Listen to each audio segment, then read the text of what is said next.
but no one will be cancelled. So joining me for the next few hours, GB News' senior political commentator Nigel Nelson, and also senior fellow at the New Column Forum, Philip Kisley. Right, so coming up in my niggle. Had we not gone out when we did, our security was being pulled. Everyone in the world knew where we were. I said that we need to get out of here. They needed to get out of here, but hey, then welcome the worldwide privacy tour. Harry and Meghan are heading back to the UK, but guess what? They want you to pay for their security. I'll be giving you my view in my niggle. Then, in the Great British Debate this hour, Keir Starmer has unveiled his defence investment plan, which means that more drones and fewer battleships. Will this make Britain's armed forces fit for the 21st century, or are we doing defence on the cheap? My poll is live on GB News. Head over there, gbnews.com, cast your vote. Then, coming up in my interview, as councils all over the country are facing being landed with thousands of illegal migrants, I'll be joined by the leader of Essex County Council, Peter Harris, who has told the Home Secretary enough is enough. Now, England are into the World Cup knockout. Wow, the Three Lions topped the Group L overnight with a 2-0 win over Panama as Harry Kane surpassed Gary Lineker to become... Well done, Harry. I'm really pleased about that. Yeah, Harry Kane surpassed Gary Lineker to become England's greatest ever World Cup scorer. Well done. But could it be finally coming home? But before all of that, let's get your latest news with Sophia Wensler.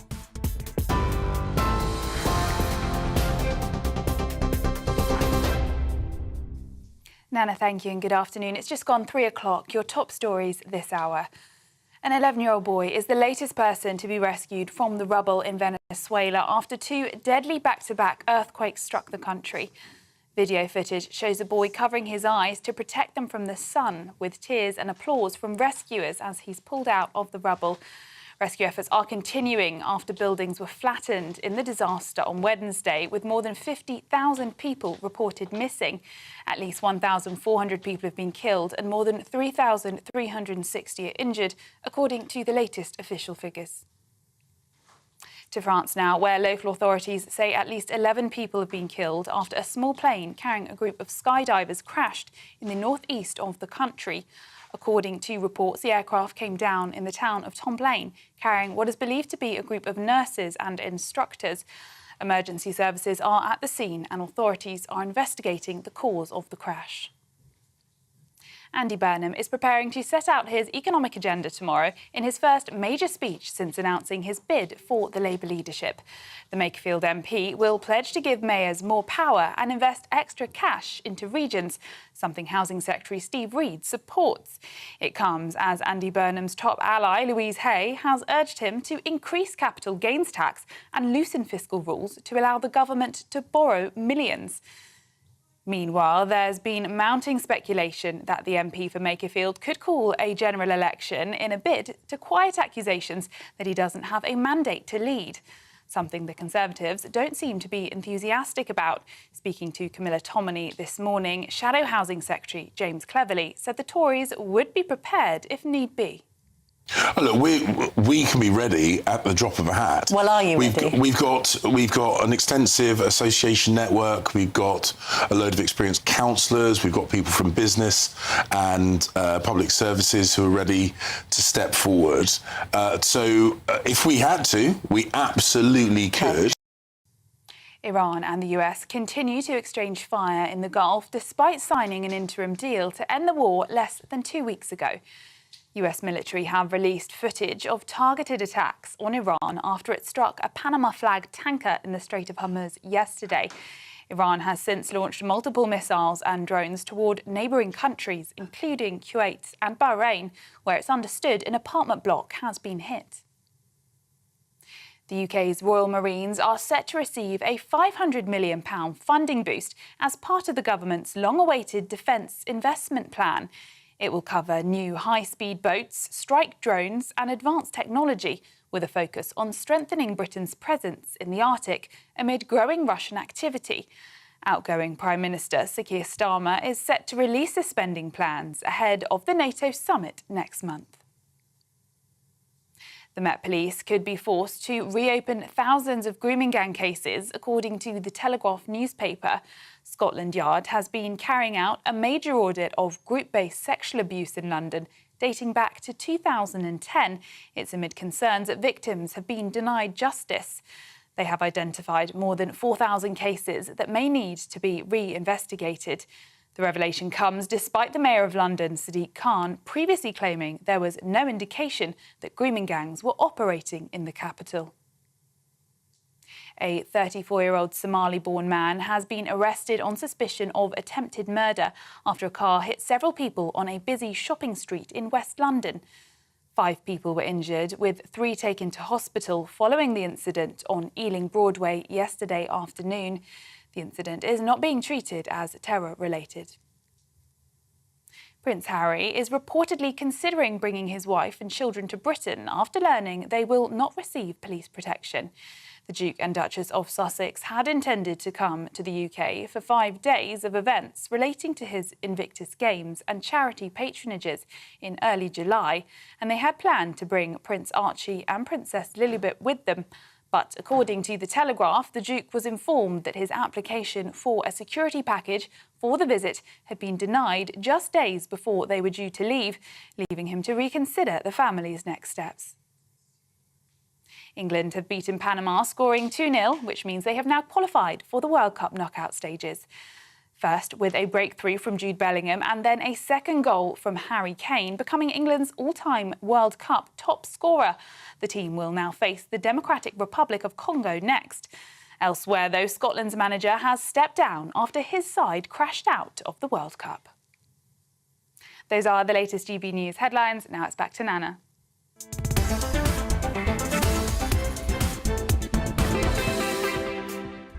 Thank you, Sophia. Hello and welcome to GB News. We're live on TV, online and on digital radio. I'm Nana Akua.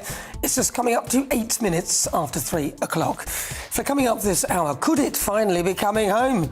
England have advanced to the knockouts following a 2-0 win against Panama last night. Could England be on the verge of ending 60 years of hurt, or are we getting carried away? Then, in the Great British Debate, I'm asking, will Burnham bankrupt us? That's as one of Burnham's key allies calls for a sharp increase in capital gains tax so the government can borrow more. So in the Great British Debate, I'm asking, will Burnham bankrupt us? Then, in the next Great British Debate, who should be the next Chancellor? As speculation grows that Burnham will dump Reeves, who should replace her? And will they be on for improvements? So for the Great British Debate, I'm asking who should be the next Chancellor. And in Worldview, we'll head over to the States to join Paul Budridge, the host of the Politics People podcast, who'll be explaining why Americans have stopped drinking Scottish whiskey, and as President Donald Trump taking obesity drugs. All of that is on the way, as ever. Send me your thoughts, post your comments at gbnews.com/your say.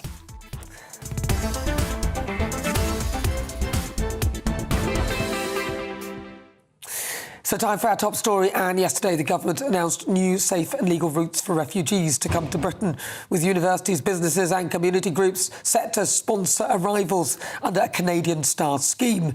Ministers insist that the plan will help genuine refugees while tightening rules to prevent abuse of the asylum system. While critics say that the focus should remain on stopping illegal channel crossings first. And now Reform UK are pledging to scrap the scheme entirely. Well, we're joined now by the Home Affairs spokesperson for Reform UK, Zia Youssef. Zia, I'm inclined to believe that why are they focusing on more people coming in rather than stopping people from getting here illegally? That is the problem.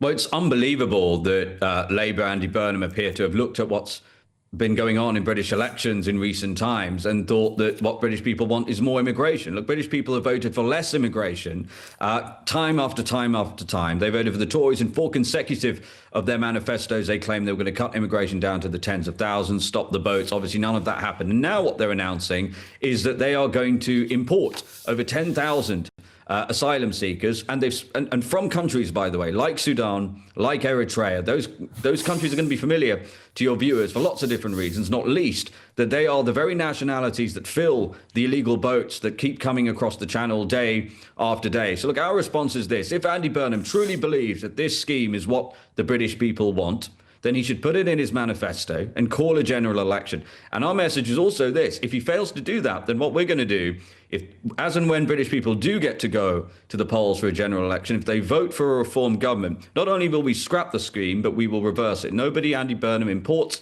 to Britain through this illegal scheme will be allowed to stay. We can't go on like this. Andy Burnham must do the right thing and call a general election. Do you think this sounds like a policy based on ignorance? Because in my view, the people who come here via small boats and the whole small boat issue is a whole racket. So that is an industry, it's a business. Even people like Serco and all the others around it housing these individuals are benefiting. So they have no real, in my view, real wish to stop it. So do you believe that actually what is happening here is the government are a little bit confused as to the kind of people that come here via small boat and the kind of people that will try and apply for asylum in those countries that they're going to add to the list and make those routes safe and legal? I think most of the Labour Party, certainly most of the Labour Parliamentary Party, are quite happy for the invasion of Britain to continue. And I would say the same for many, if not most, inside the Conservative Party too. Look, just judge them on their record in government. Tories had 14 years. They never even took the first step, which was to leave the ECHR. They imported 12 million people in 14 years. And now you look at Labour, we've now had a total of 200,000 people have arrived on our beaches illegally against the wishes or permission of the British people in the last 8 years alone. So look, we can talk about, I've already been very vocal about companies like Serco. We've got to focus on the core issue here, is that we've had a political class, both the Tories and Labour, who have not showed the remotest bit of interest in ensuring that Britain, A, has a border, or B, reversing what we keep calling an invasion, because there's well north of 1.5 million illegal migrants already in this country. We must stop the boats. We must secure our borders. We must uphold immigration law and deport those who are here illegally. And again, the fact that we're having this discussion right now, instead of talking about a mass deportation program to uphold immigration law, what we're talking about instead is a scheme to bring thousands and thousands more people to Britain, which is not something that they voted for. Again, this was not in Labour's manifesto. They have no mandate for this, which is why we urge Andy Burnham, put it in a if you really believe this is what British people want, put it in a manifesto, call a general. But they would argue that the reason why so many people are coming here from those countries is because there are no safe and legal routes. So they're coming via dinghy. So I think in their view, they believe that by creating safe and legal routes, it would help to prevent people getting here via small boat. Look, the only safe and legal route I'm interested in are safe and legal routes for British people to go about their daily lives, to go to work, for their daughters and the women and girls in their lives to be able to walk home safely at night without fear. Those are the safe and legal routes Reform is interested in. And I'm just, British people are struggling right now. We've got one of the biggest cost of living crises in living memory. We have a border that is now merely a suggestion. There's been, as I said, an ongoing invasion. Our public services are buckling. Our military is catastrophically underfunded. So I'm afraid, obviously, there are many, many problems in the world. The crucial point about all of this is that the British government, the British political leadership should be focused on one thing and one thing only, and that is looking out for the interests and furthering the interests of the British people. And that's what you'll get from Prime Minister Farage and a reform government. But people might also put to you that, well, what about the civil service and all the quangos that support all these different ideas? It's the same people within the civil service. Even if Nigel Farage were in as the Prime Minister, how would you get your policies through? Well, we're going to have a zero-tolerance approach for any civil servant. And I want to caveat this answer by saying there are many really good people in the civil service who do important work and just want to go about their jobs and improve the country. But sadly, there is a group of activists inside the civil service, including inside the Home Office. This is now pretty public information, who don't want to do that and would seek to disrupt a Reform UK agenda of securing our borders and, for example, deporting illegal migrants. We'll operate a zero-tolerance approach. If you fail to come to work in some sort of mass walkout because you protest about the legitimate decisions of a duly democratically elected government in this country, you'll be fired, and you'll be fired for gross misconduct, and you will not get notice pay. Just like if you did that in your job, for example, or people watching this program. This is just common sense. So the answer is, look, We're well aware. We are going into this with our eyes open. We're not going to make the same mistake as the Tories, who, to the degree there were some ones whose hearts were in the right place, were a very low agency, allowed the civil service to walk all over them. We will not make that mistake. We'll be ready for whatever they throw at us, and we will be victorious. Because look, we've got to sort this problem out. If we get a reform majority, and Nigel's our Prime Minister, I think this will be, and I hear this time and again from people across the country, please don't let us down. So we take that extremely seriously. We'll be ready for that fight. And what would you do with the migrants who are housed in army barracks? Because there's a lot of people very upset that these migrants are being housed there, but they've got to go somewhere, I guess. But the fact that then when they're there, they're able to just roam freely. Yeah, so we've already talked about this. The idea of housing for them is not something that Reform is going to think about. We're talking about detention centres. So they will not be. If you're in this country illegally, you have broken our laws, and you'll be treated as such. And therefore, we're going to detain them, and we're going to create a very efficient process to make sure that they are then deported. It's going to be the biggest mass deportation program this country has seen by some distance. It's absolutely necessary. And as much as I don't say that with any joy, the reason why we have to do that is because it is commensurate with the enormous state of decay this country's immigration policy has had under 14 years of Tory government, and now what Labour are doing to it too. So I'm afraid we are going to have to detain illegal migrants, and we're going to deport them. And finally, Shabana Mahmood, in her plan, she's saying that the government would press ahead with making changes to the human rights laws with regard to modern slavery. Is that something that you think she's doing a good thing with? Because what she's trying to do is prevent vexatious claims. It's nowhere near enough. I mean, that is bringing a super soaker to a forest fire. I mean, the amount of legislation that we're going to have ready, we're going to have thousands of pages of legislation ready to go if we win the general election. And we're going to need it to repeal almost, I mean, there is so much Blair era legislation, not just the Human Rights Act and things like that, but also we're going to have to look at the ECHR. Now, again, I want to be really clear. The human rights of British people are going to be protected, and what we're talking about here are frankly, in many cases, although not always, unintended consequences of this sort of legislation that allows activist judges to make it impossible to even deport foreign nationals who have committed rape and murder in this country. A country that can't deport people who entered illegally is not a country. Yeah. All right, so Yusuf, thank you very much for your thoughts. That's Zia Yusuf. He's the Home Affairs spokesperson for Reform UK. All right, if you just tuned in, welcome on board. 17 minutes after 3 o'clock, I'm Nana Akua. This is GB News. We are Britain's #1 award-winning news channel. Coming up, close ally of Andy Burnham is calling for higher capital gains tax and looser borrowing rules, reigniting fears that more tax rises could be on the way. Critics say that Britain simply can't afford more pressure on investors and businesses, while supporters insist that tougher taxes are needed to fund growth and public services. But with families already feeling the squeeze and the chance of facing a huge fiscal challenge, is this the beginning of yet another round of tax hikes? How worried should we be about tax rises? Well, England also will be discussing that. Also, England beat Panama last night, scoring 2-0. But first, with a breakthrough from Jude Bellingham, and then a second goal from Harry Kane, becoming England's all-time World Cup top scorer.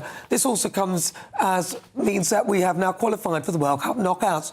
But in the other World Cup news, Scotland's manager has stepped down after his side clashed with the World Cup. Crashed out of the World Cup. Well, we're joined now by sports broadcaster Chris Scudder. Chris, welcome to the programme. Thank goodness. We won. First half, a little bit dull. Second half, we scored the goals. Yeah, nothing we didn't expect, really. I was getting a bit nervous because the important thing when you're playing in the group stage of the World Cup is to win your group. So often in the past, England have been supposed to and not done that. Once your route changes, everything goes to you-know-what. So the good thing was they got it done last night, and it opens up the path now. It makes the side of the draw they're on a little bit easier than it would have been. What I will say is on the other side of the draw, which England have now avoided, are all the big European heavyweights: Spain, France, Netherlands, Portugal, who didn't win their group. They're all on the other side of the draw. That's very good news for England. England are kind of in now with a lot of the South Americans. They've got Mexico, they've got Brazil, they've got Argentina. Argentina on their side of the draw. But they've done what they should have done. They've won the group, and that keeps them in control of their destiny. They would have looked ahead and seen probably what they would have wanted to do and where they wanted to go, and that's happened. So far, we've got everything crossed. So good. Well, you see, we have got everything crossed. Because England, they often do that to us. I love watching, but I don't want to watch, but I have to. It's one of those where it's almost like when you're driving past the scene of some terrible accident or something, you don't want to look, but you're almost compelled to look, and then and I feel that watching them, I just have this, I can't watch, I have to watch, I can't watch. And they put us through a sort of emotional roller coaster in nearly all of their matches. And I think they did that yesterday. But who will they play now? What does it mean now? They've gone through the knockout phases. What's next? Or they're in the knockout phases now. So who's next? Well, you ain't seen nothing yet, Nana. If you're hiding behind the sofa so far, wait till you get to the knockouts, because that's when it really gets interesting. So they've won the group. They've got the position that they wanted and where they want to go. So who they're playing next? It's fallen very kindly for them, really. There was a point last night where one of the teams who it looked as though they were going to be facing was going to be Senegal. And that would have not been good news, because they've got some very good players, a lot of Premier League players. But thankfully, in their final group game, DR Congo, used to be Zaire way back in the 1970s, now the Democratic Republic of Congo. They were losing their final group game to Uzbekistan last night. They turned it round, thankfully, with 3 late goals. And that means they finished in the position that means they will play England next. So it's England versus the DR Congo. And that's going to be on Wednesday in Atlanta.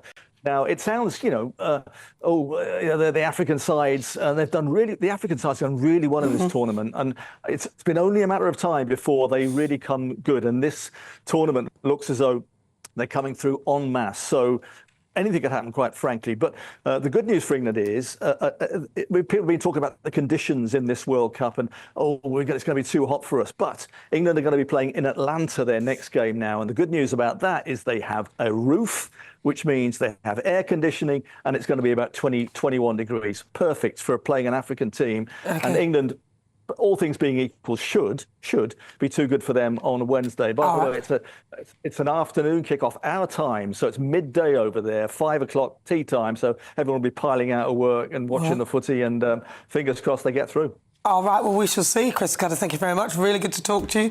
Thank you so much. Right, 22 minutes after 3 o'clock, you're with me. Still to come, my niggle. I'll be giving my view on Harry and Meghan's wanting you to pay for their security. But next, in the Great British Debate this hour, I'm asking, will Andy Burnham bankrupt Britain? This is GB News.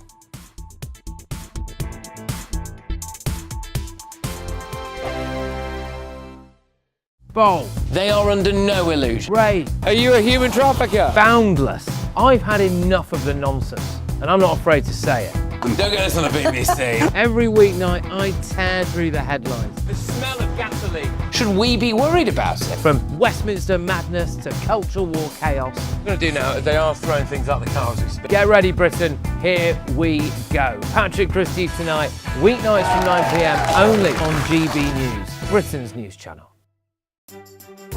Some people enjoy lazy Sunday mornings, but not me. What's the truth of the matter? So that's a very live question. Would you support him if he waters down these plans? Before the spin sets in, I'll be getting to the truth. This is personal. No soft questions, no easy answers. It's one thing if the state has rules in this country. It's another thing whether the police and others actually police them. Setting the agenda and holding those in power to account. You can't really blame her if the system is set up this way. You will not want to miss it, trust me. The Camilla Tominey Show, Sundays from 9:30, only on GB News. Hi, I'm Michelle Dewberry, and my show is your opportunity to cut through all the noise and dive in headfirst to some robust debates. Ideas clash. Situation, isn't it? No, because you're deliberately avoiding my point. Nothing's held back. And if you think this is the end of it, wait for more. And we do not shy away from the difficult stuff. Sometimes I want to shake people and say, if only you understood. So join me on Jubes & Co. weeknights at 6 p.m, only on GB News, Britain's news channel. Welcome to Free Speech Nation with me, Josh Howard.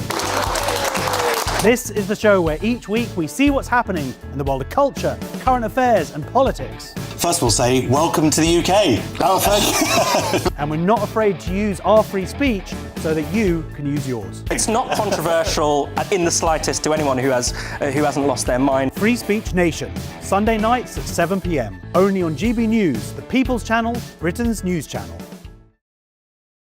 Britain deserves a newsroom that puts the facts and your voice first. Well, and that's what you get on GB News. Lively debates, lively conversation. And we're not afraid to hold power to account. And each other. So join me, Andrew Pierce. And me, Miriam Gates, for Britain's Newsroom, weekdays from 9:30 on GB News. I've been in Westminster for a long time, but I know that though power may be here, its effect on people's lives is across the whole of the country. We may be where rules are made, but it's where they're implemented that matters. Join me, Jacob Rees-Mogg, for forthright and frank discussion on where Britain has come from, where it's going, and where it will end up. That's State of the Nation, Monday to Thursday, 8 to 9 o'clock. Vox Populi, Vox Dei.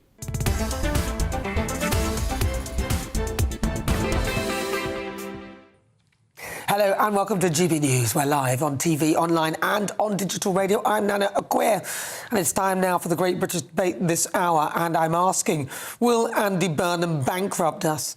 Andy Burnham will set out his economic vision tomorrow, but allies are already signalling what could be coming. The proposals are to raise capital gains tax, relax borrowing rules and overhaul the Treasury. These are prompting warnings from opponents that Britain is heading for higher taxes and even more debt.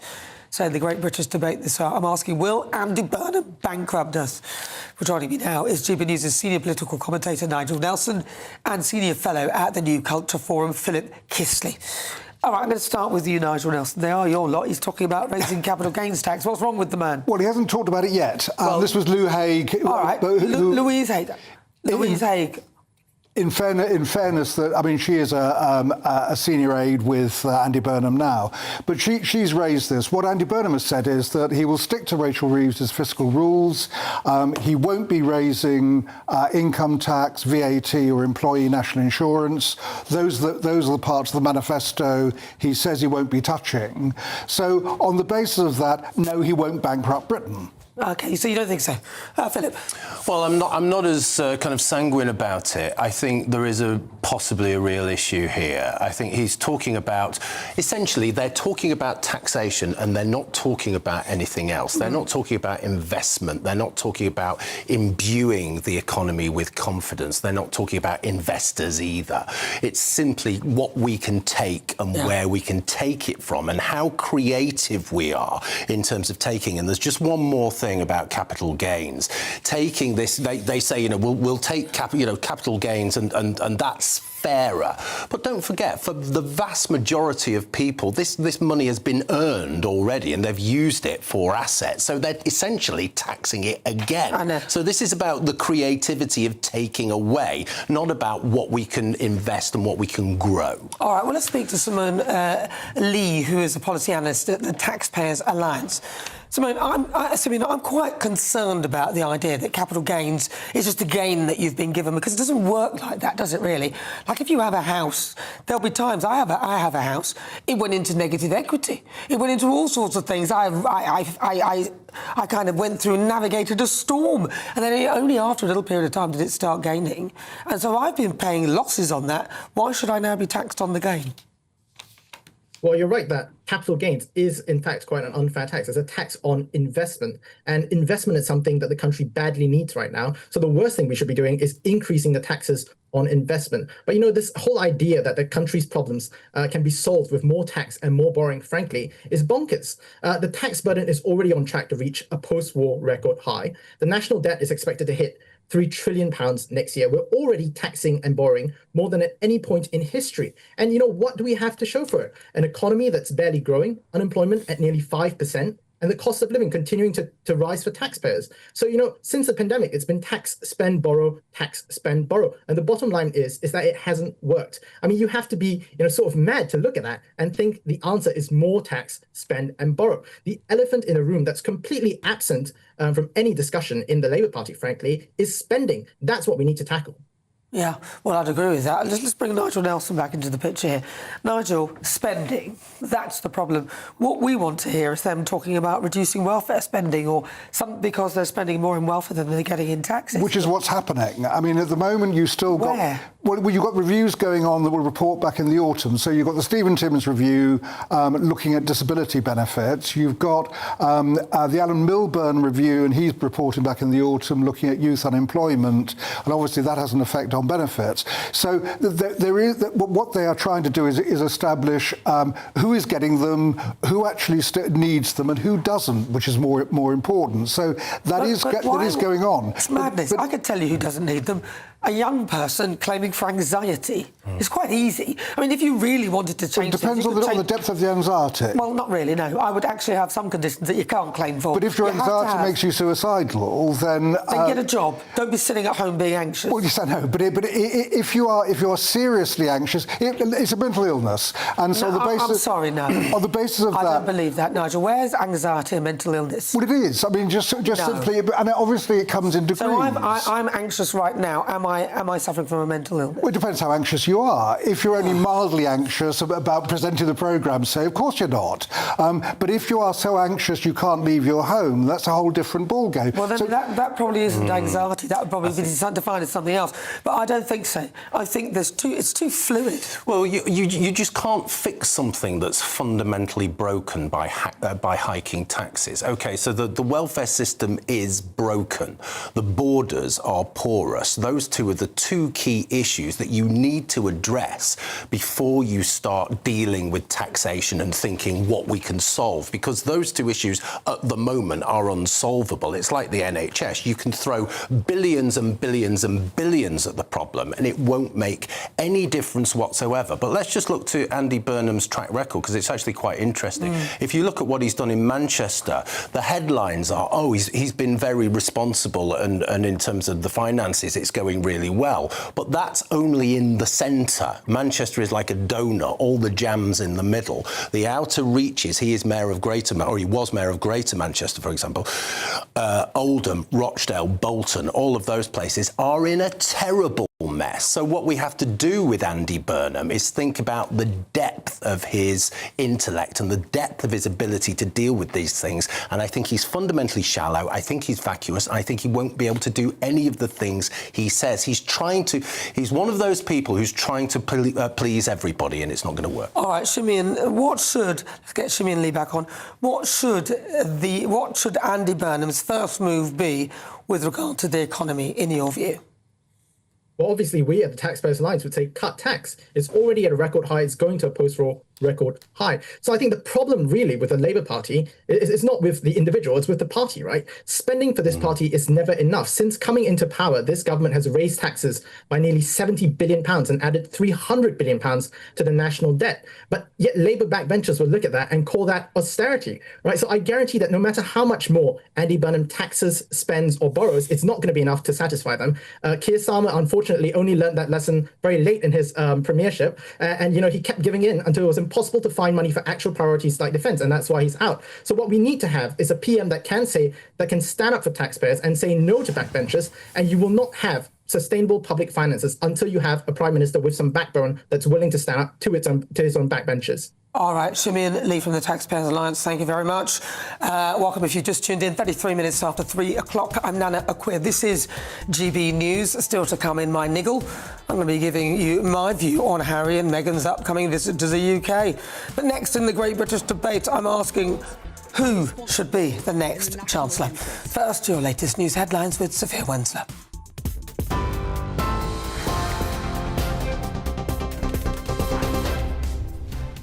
Nana, thank you. Your headlines at 3:33. An 11-year-old boy is the latest person to be rescued from the rubble in Venezuela after two deadly back-to-back earthquakes struck the country, leaving at least 1,400 people dead. Rescue efforts are continuing after buildings were flattened in the disaster on Wednesday, and more than 50,000 people are still reported missing. In France, local authorities say at least 11 people have been killed after a small plane carrying a group of skydivers crashed in the northeastern town of Tomblaine. Emergency services are at the scene and authorities are investigating the cause of the crash. Andy Burnham is preparing to set out his economic agenda tomorrow in his first major speech since announcing his bid for Labour leadership. It comes as Andy Burnham's top ally, Louise Hay, has urged him to increase capital gains tax and loosen fiscal rules to allow the government to borrow millions. England cricket captain Ben Stokes has announced his retirement from international cricket. One of England's all-time greatest captains has decided to step down from international cricket at the end of this Test match. Those are the latest headlines for now. More news at the top of the hour. Hello there, good afternoon. Welcome to your GB News weather update from the Met Office. A much fresher night to come, feeling far less humid, so a more comfortable night for sleeping. Should be mostly dry, but there will be some showers around western areas. And the reason for that cooler, fresher feel, well, it's all thanks to this front bringing in a slightly different air mass, which has cleared away a lot of that heat and humidity. For a time, it will bring in some cloud and some showers across the southeast. And we also have low pressure to the northwest, which is going to continue to bring some rain across western Scotland, parts of Northern Ireland at times, and some thicker areas of cloud pushing into the west. This could be thick enough to produce some light outbreaks of rain, but otherwise it should be mostly dry, plenty of clear skies across eastern areas, and temperatures widely in the mid to low teens, but actually it's going to be feeling much fresher, far less humid, so hopefully many of us getting a much better night's sleep as we head into the new week. Now, a little bit unsettled across the west of Scotland to start with, some rain here, but quite a bright start across parts of Aberdeenshire.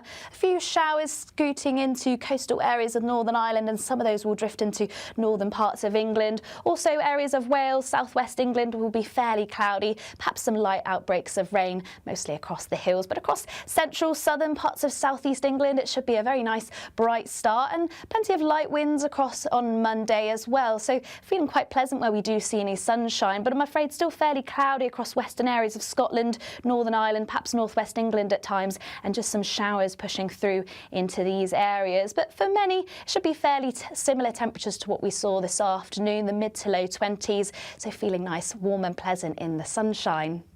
Now, notice behind me there is this area of rain starting to push through later into Monday, and we'll eventually see this continue to push its way eastwards as we head into Tuesday. So some rain, some showers then, but otherwise through this week there should be plenty of bright weather and some warm sunshine. That's it from me. Bye-bye. From the school run to the home run, watch a new show for all of Britain. He can say whatever he wants. A straight talking show where all voices are heard. And, when are we going to stop talking about smashing the gangs and actually do it? With the stories that matter from every part of our country. There's a bit of a crash landing there for your Chancellor. Bold, fearless and standing up for you. That's me, Martin Daubney, 3 p.m. till 6 p.m, weekdays, here only on GB News. The People's Channel, Britain's news channel. You want to know what's really going on in the corridors of power? Labour don't know what to do with you half the time, and that makes you quite lethal in the chamber. Get behind the headlines with Chopper's Political Podcast. Join me, Christopher Hope, as I sit down with the great and the good of British politics. We'll see where this ruling takes us. These are the stories shaping our nation. Chopper's Political Podcast, available now on all platforms. Listen in and stay ahead.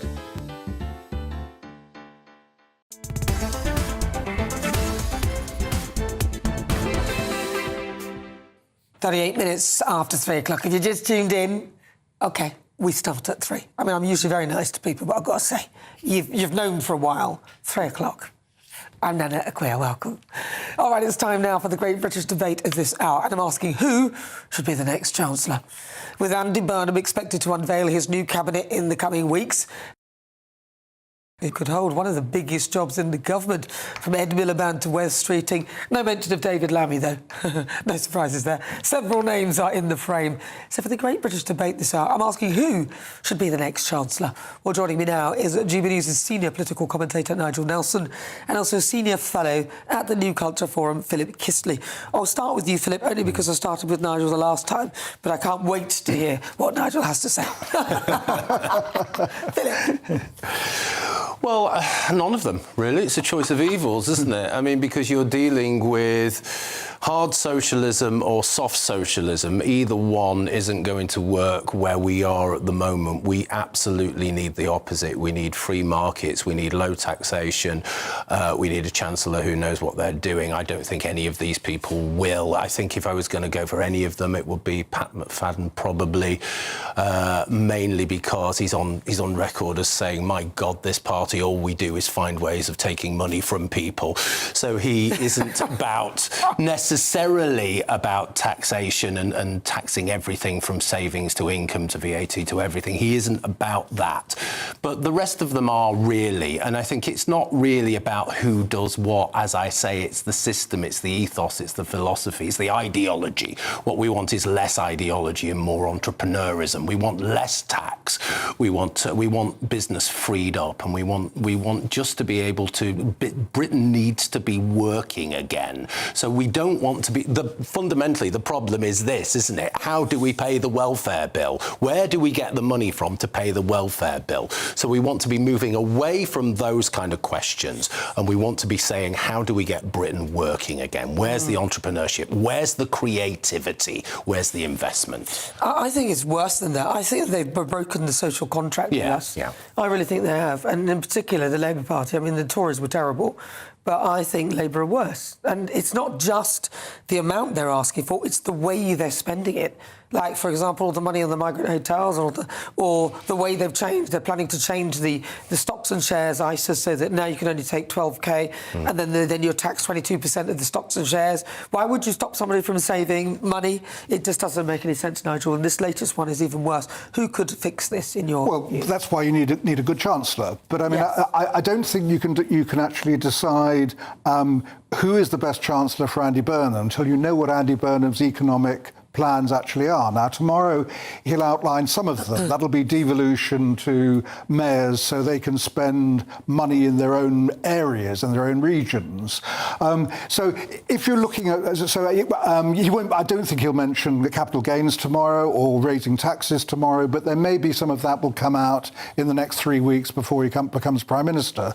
So if he wants to stabilise the markets, keep Rachel Reeves. That's God. If you want to stabilise the markets. If you want a really good communicator to get across economic policy, go for Wes Streeting. If you want somebody who will be innovative and radical, then Ed Miliband's your man. So how about if you want somebody with actual experience of building business and running an economy and doing a good job of it? Because all the other things you've said sound all flowery. If you want a great communicator, no. I tell you what we do want. We want somebody who's good with figures and numbers. Like someone like, for example, let's talk about the Conservative Party. Rishi Sunak was really good with numbers and markets. We're after somebody like that. Does the Labour Party... Rishi Sunak's money was largely from his wife anyway. It was hard. Yeah, but he was good with economics. It's undeniable. So... who have you got that can do those sort of things? Who have you got? Not somebody who's a great communicator or somebody who's whatever. Just somebody who's good with numbers, who understands. But you still need, as Chancellor, you still need a politician. But we've got that. They're all politicians. Yeah, but the important thing is that they're not there to be absolute experts in what they're doing. They're there to set policy. So what I could stand in then? Is that what you're saying? Well, you could certainly stand for Parliament and then rise to the Treasury. Absolutely, yeah. But surely, if you want the confidence of the markets, you need experience of the job as an economist, but a real economist, not one that's worked for the Bank of England in complaints. You actually want somebody who fully understands how an economy works, who's maybe built business, who's done something. You want someone who understands business. Well, who have you got? I'm back again to the point that politics is actually a professional job, and the job but the job of the politician is to set policy. Then it's the job of the civil service to carry it out. But you can't set policy if you don't know what you're doing. So who have you got that knows what they're doing when it comes to economics? I would argue that Rachel Reeves, having had experience there, does know what she's doing. Ed Miliband was with Gordon Brown at the Treasury for years as one of his advisors, so he knows what's going on there. I don't know about Wes Streeting's capability for that, but as I said, if you want somebody who can actually tell you what they're doing, Wes Streeting is a good bet. I think the problem is all of this experience points to failure, doesn't it? It's palpably... Rachel Reeves has palpably failed. And my concern is that there is nobody there who could do the job precisely because of what you say, because the policy will not allow them and they are not talented enough to do it. I'm looking back to the 1970s. As I look forward, I can't help but look back to the mid to late 1970s, and I think we're heading towards our own winter of discontent. We're heading towards recession. I'm terrified that this Labour Party will take us over the edge, and if we do get to that position, it won't just be economics we've got to worry about. Everything else will fall down as well, because culturally we're in a black hole. Don't forget, the 1970s, at least we had some kind of cultural, societal cohesion. We do not have that now. So this is massively important. Who takes this job is massively important. The reason I'm so depressed is that none of them are up to the job. And the whole framework, Labour's financial understanding, as we know from history, will take us possibly over the edge. Any comments, Nigel? Yep, just that I was about to ask Philip who he would nominate for the job. Well, because I've obviously asked you and you wouldn't answer the question. No, I won't, because why should he answer you if you can't even answer the question yourself? Because it was the kind of chancellor that you were talking about. A chancellor's got to be an MP for a starting point. So you've got a limited number of people that you can choose from that. So given you were looking for somebody with the kind of experiences you were talking about, if you had somebody in mind, you mentioned Pat McFadden. Yeah, Pat McFadden could do it. I've told you the three names in the frame, and out of those, I don't know which of those I would choose, and it would depend on what Andy Burnham's economic policies or plans are, which we won't know till the end of the 3 weeks. Well, if he moves beyond the mandate that he's been given as he takes over from Keir Starmer, if he takes over, which he probably will, then I think we need a general election, because he's not got a mandate to do anything different. But stay with us if you're in search of some holiday sun. Here's the forecast in Europe.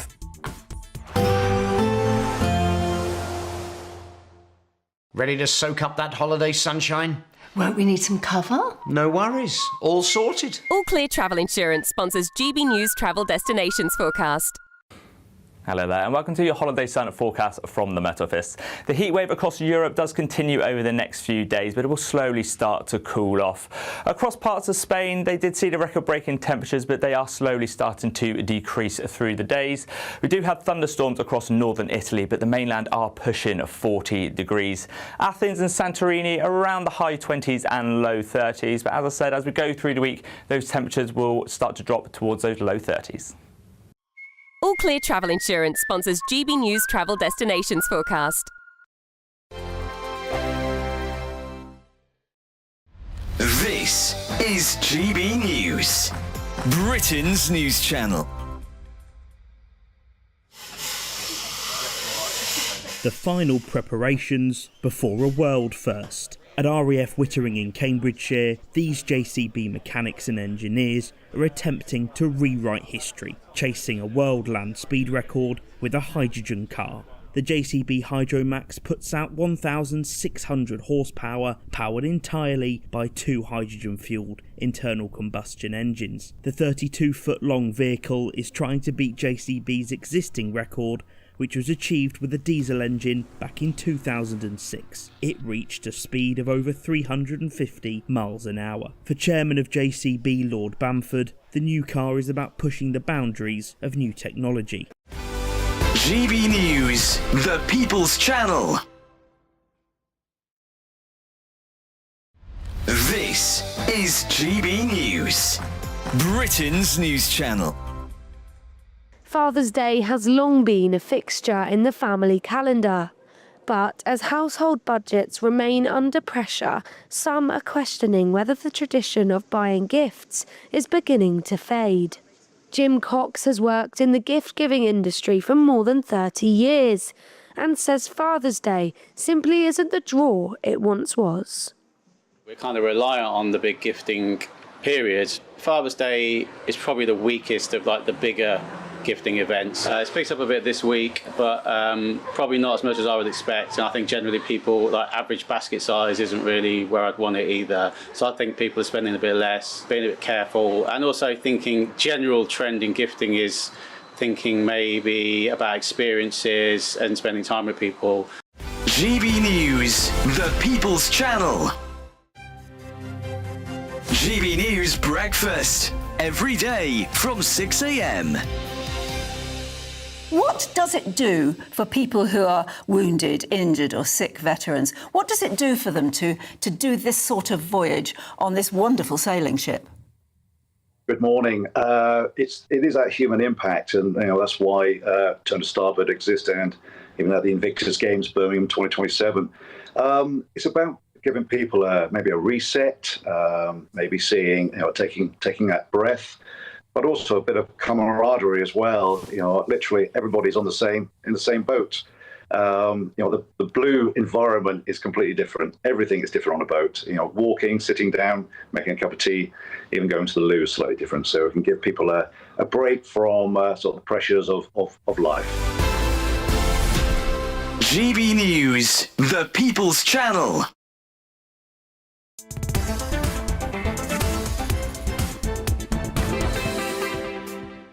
Good afternoon. It is 10 minutes to 4 o'clock. I'm Nana Akua. This is GB News. We're live on TV, online and on digital radio. Let's travel over to the States and speak to the host of the Politics People podcast, Paul Duddridge, and find out what's going on stateside. Apparently, Donald Trump is not using obesity drugs.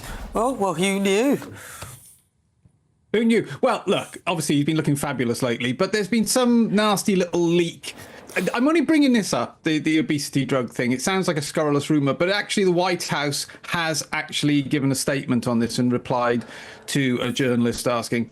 There was a report that for compassionate use, a new obesity drug had been granted to an unidentified 79-year-old man in that neighborhood, basically. And obviously the journalist, it shouldn't have been leaked. If it was true, it shouldn't have been leaked. Obviously, this is like medical and sensitive information.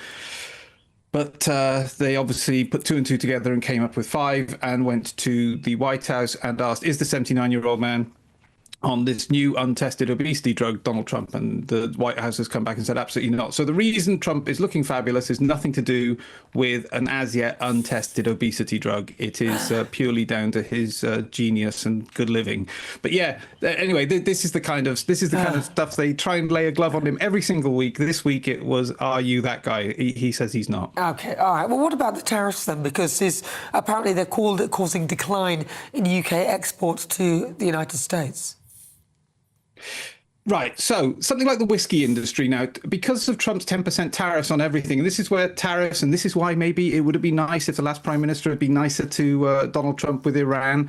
We basically are carrying out these 10% tariffs on the UK from the US. The thing is, since King Charles came, the tariff on whiskey has been dropped. If you remember that, there was like a little diplomatic sort of gift for King Charles's visit. So there's going to be no more tariffs on whiskey. But they have suffered because up until recently it was a 27% decline in exports, and US is their largest market. The worrying bit behind this story is that Trump is now threatening, so you can see an impact that just a 10% tax has. Trump is now threatening 100% tax on the UK for everything, for all exports, unless they drop the 2% digital tax. The UK has got a 2% digital tax on search engines and, social media platforms. A lot of American companies that since about 2020, the UK has had this 2% tax as some kind of, sop to their members in the Labour Party. And Trump is now threatening 100% tax. And the point is, it's like if you can lose 27% of your trade and 45% of salmon trade just from a 10% tax, then woe betide anyone that ignores Trump when he's talking about 100% tax on all British exports. That would be great. And let's move on to Andy Burnham, because I found it quite amusing that Trump didn't appear to know who he was or said he's the mayor of some town somewhere. Right, look, there's 2 things on that. Everybody's having to go, he calls it a town. They call Chicago a town. They call New York a town, It's just like in New York, what a wonderful town. It's like, my kind of town Chicago is. It's absolutely, the town is just we have cities in Los Angeles that don't have cathedrals. It's like they have a different use of the words. But yes, he didn't seem to know who Andy Burnham was, quite rightly. I think a lot of the British public are with him on that. But also the fact is Andy Burnham, once again, you only have to, they're trying to get a prime minister who has been on the record and said terrible things about Trump. We're getting another prime minister who has said any politician that gives Trump the time of day should hang his head in shame or should be ashamed of themselves. To be fair, Paul, it would be hard pushed to find one of the Labour front bench who haven't said something nasty about Trump. Paul Dudridge, always a pleasure. Thank you very much. Host of the Politics People podcast, Paul Dudridge. Next up in my niggle, I'll be giving you my view on the Sussex's impeding visit to the UK. But first, weather.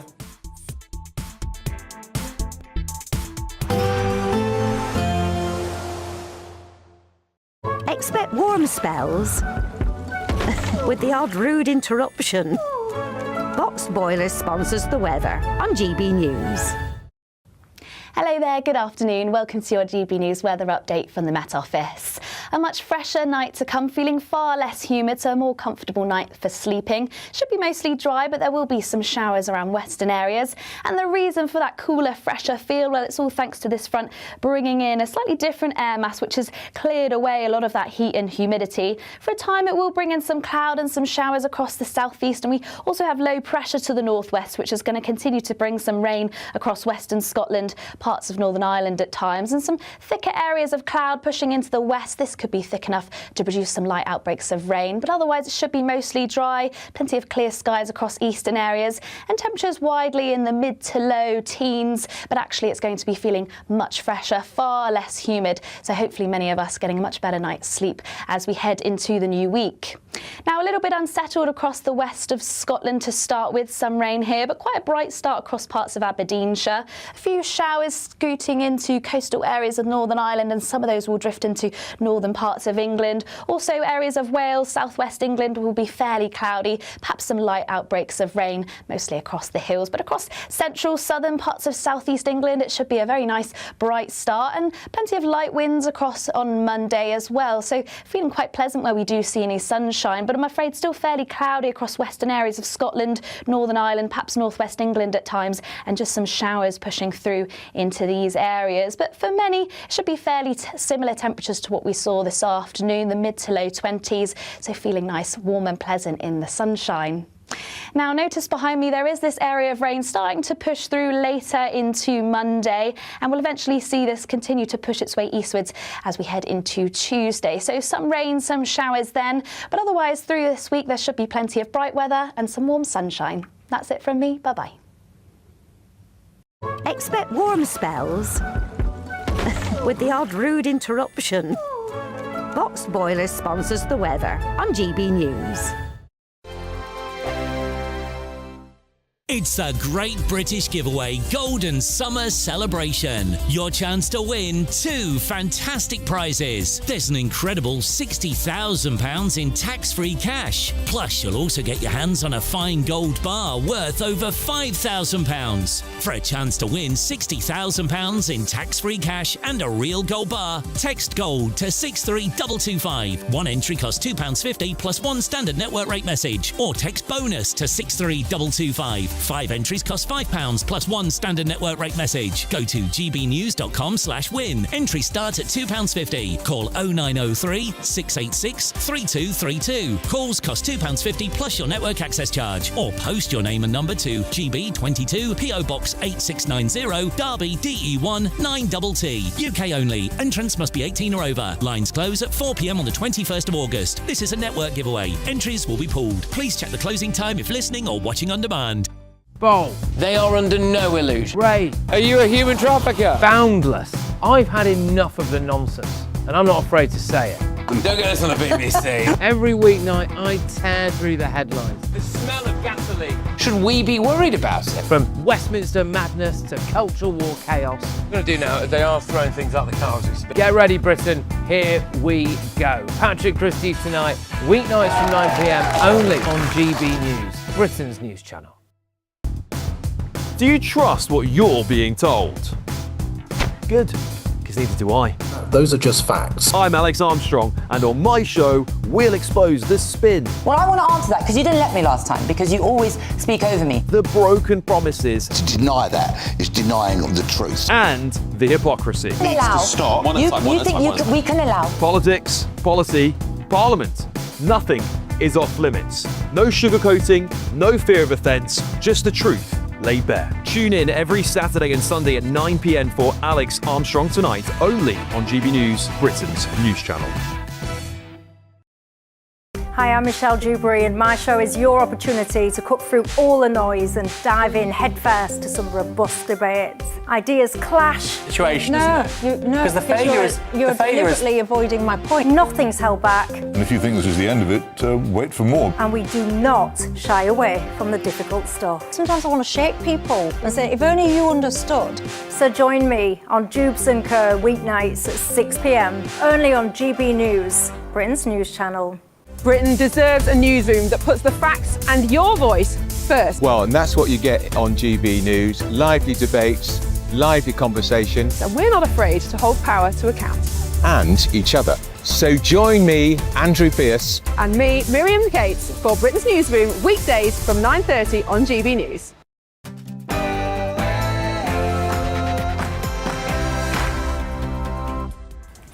Good afternoon and hello and welcome to GB News. We're live on TV, online and on digital radio. It's 4 o'clock. I'm Nana Akua.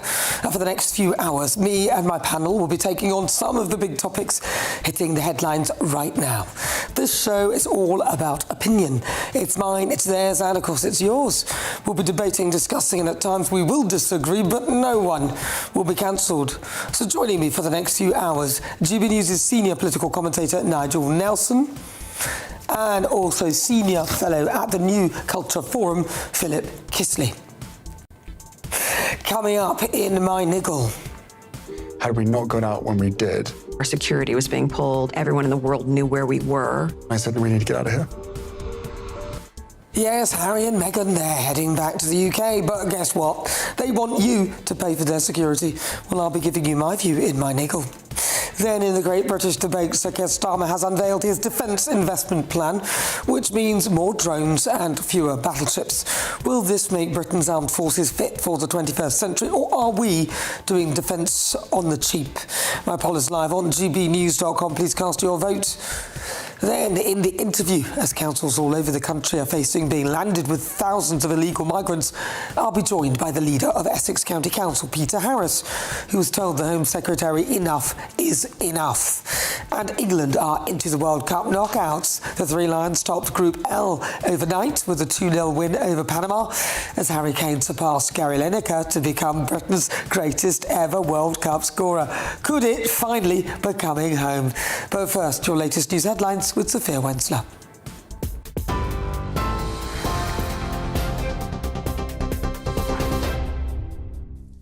Nana, thank you and good afternoon. Your headlines at 4:01. England captain Ben Stokes has announced his retirement from international cricket at the conclusion of the current Test match against New Zealand at Trent Bridge. In a statement online from the England team, it said one of England's all-time greatest captains, Ben Stokes, has decided to retire from international cricket at the end of this Test match. Ben, you have been the most inspirational captain, leader and legend this team could ever hope for. We love you so much and we wish you all the best in your retirement. England will never be the same again. An 11-year-old boy is the latest person to be rescued from the rubble in Venezuela after 2 deadly back-to-back earthquakes struck the country. Video footage shows the boy covering his eyes to protect them from the sun, with tears and applause from rescuers heard nearby. Rescue efforts are continuing after buildings were flattened in the disaster on Wednesday, with more than 50,000 people still reported missing. At least 1,400 people have been killed and more than 3,360 are injured. That's according to the latest official figures. To France now, where local authorities say at least 11 people have been killed after a small plane carrying a group of skydivers crashed in the northeast of the country. According to reports, the aircraft came down in the town of Tomblaine, carrying what is believed to be a group of nurses and instructors. Emergency services are at the scene and authorities are investigating the cause of the crash. Andy Burnham is preparing to set out his economic agenda tomorrow in his first major speech since announcing his bid for the Labour leadership. The Makerfield MP's close ally, Louise Hay, has called for an increase in capital gains tax and a loosening of the government's fiscal rules. It comes amid speculation over who will become Chancellor in an Andy Burnham government, with Pat McFadden emerging as a leading contender. Also rumoured to be in the running are Energy Secretary Ed Miliband and former Health Secretary Wes Streeting. Iran and the US continue to exchange fire in the Gulf, despite signing an interim deal to end the war less than 2 weeks ago. US military have released footage of targeted attacks on Iran after it struck a Panama-flagged tanker in the Strait of Hormuz yesterday. Iran has since launched multiple missiles and drones towards neighbouring countries, including Kuwait and Bahrain, where it's understood an apartment block has been hit. The UK's Royal Marines are set to receive £500 million of funding boost as part of the government's long-awaited defence investment plan. It will cover new high-speed boats, strike drones and advanced technology, with a focus on strengthening Britain's presence in the Arctic amid growing Russian activity. Outgoing Prime Minister Sir Keir Starmer is set to release the spending plans ahead of the NATO summit next month.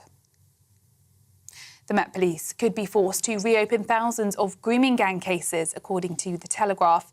Scotland Yard has been carrying out a major audit of group-based sexual abuse in London dating back to 2010, amid concerns that victims have been denied justice. They have identified more than 4,000 cases that may need to be reinvestigated. The revelation comes despite the Mayor of London, Sadiq Khan, previously claiming there was no indication grooming gangs were operating in the capital.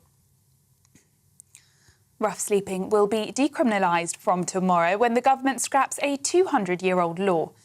The Vagrancy Act, introduced in 1824, made it an offence to sleep rough or beg. Housing Secretary Steve Reed says the change will shift the focus from punishment to prevention, while homelessness charities welcome the move as a landmark step towards a more compassionate approach.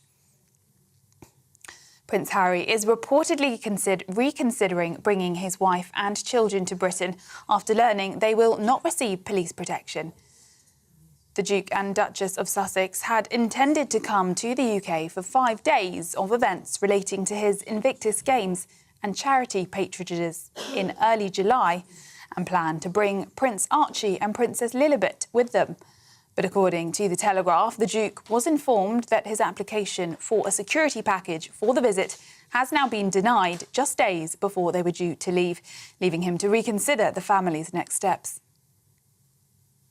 England have beaten Panama, scoring 2-0, which means they have now qualified for the World Cup knockout stages. First with a breakthrough from Jude Bellingham and then a second goal from Harry Kane, becoming England's all-time World Cup top scorer. The team will face the Democratic Republic of Congo next.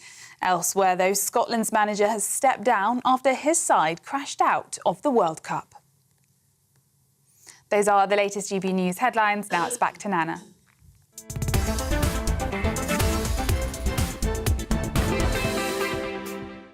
Good afternoon, you're with me, I'm Nana Akua. This is GB News. We're live on TV, online and on digital radio. It's 7 minutes after 4 o'clock. The Sussexes, they're on their way to the UK, or not, as the case may be, because guess what? The British taxpayer doesn't fancy paying for their security. Apparently, the spoilt brat, the Duke of Sussex, may well throw his toys out of the pram once again. After announcing his visit to the UK, the Prince later learned that his family will not receive police protection during what was intended to be an Invictus Games-related 5-day visit. After compromising his own security and that of his family in his book Spare, where he revealed his kill count in Afghanistan and whinged about how terrible it is to be the son of a king, Prince Harry has been on what I would describe as a crusade to destroy the British press, whom it appears he blames for the death of his mother. Harry has taken both the press and the Home Office to court, and he's chucked in what I believe to be a dose of emotional blackmail, where he has, in my view, used his children as a bargaining chip to demand Ravek, the highest level of protection only afforded to working royals, a role that he and his wife turned their noses up at in their pursuit of a worldwide privacy tour. We want privacy! We want privacy! Hey, thanks for having us on the show. It's so awesome to be here. It's great. So let me start with you, Sam. You've lived a life with the royal family, you've had everything handed to you, but you say your life has been hard, and now you've written all about it in your new book, Where? The prince in the past has insinuated that without the highest levels of protection, he couldn't possibly bring his wife and kids to the UK, although he did manage 2 faux royal tours in countries which I regard as 2 of the most dangerous places on the earth, Nigeria and Colombia. Hey-ho, I love the bit where they were forced to stand and join in with the British national anthem.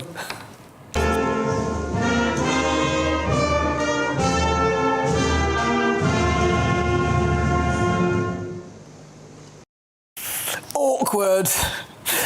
If the visit goes ahead, the Duke of Sussex and his family will only receive taxpayer-funded security when they are in a royal property, and the King has invited them to do just that for part of their trip. The Duke is apparently desperate for Archie, who is 7, and Lilibet to see their grandfather, the King, who they last saw 4 years ago. I'm sorry, but I'm not buying that. The conditions are 28 days' notice for a security request, and it's on a case-by-case basis, and of course protection if they are in royal buildings. So here's the thought, Harry. Why don't you apply for protection for a visit for you and your family with the sole purpose of taking the children to see the King, not one where you swan around promoting other stuff? It's not that difficult. Whilst Invictus is a laudable cause which you are free to support as an individual, you are no longer a working royal, a position that you chose for yourself. Remember what the Queen said? You can't be half in and half out. Instead of combining non-royal causes with visiting your dad, how about you privately visit your dad with the kids? I'm sure they'll give you all the protection you need, instead of using it as, in my view, another photo opportunity to plug you and your wife's wares.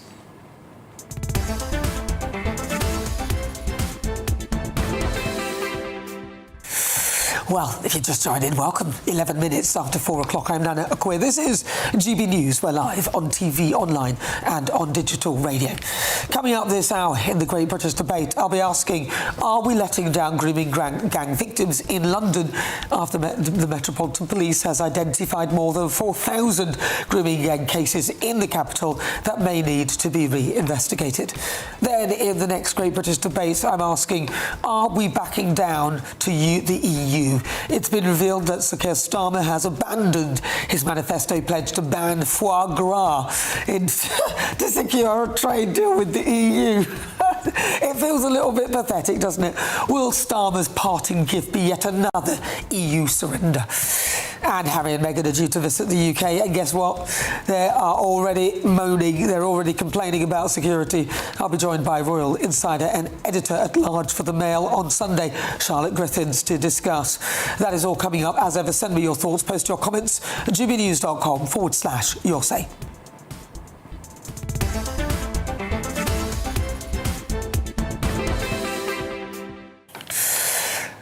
Well, I'm joined now by former head of Royal Protection, Di Davis.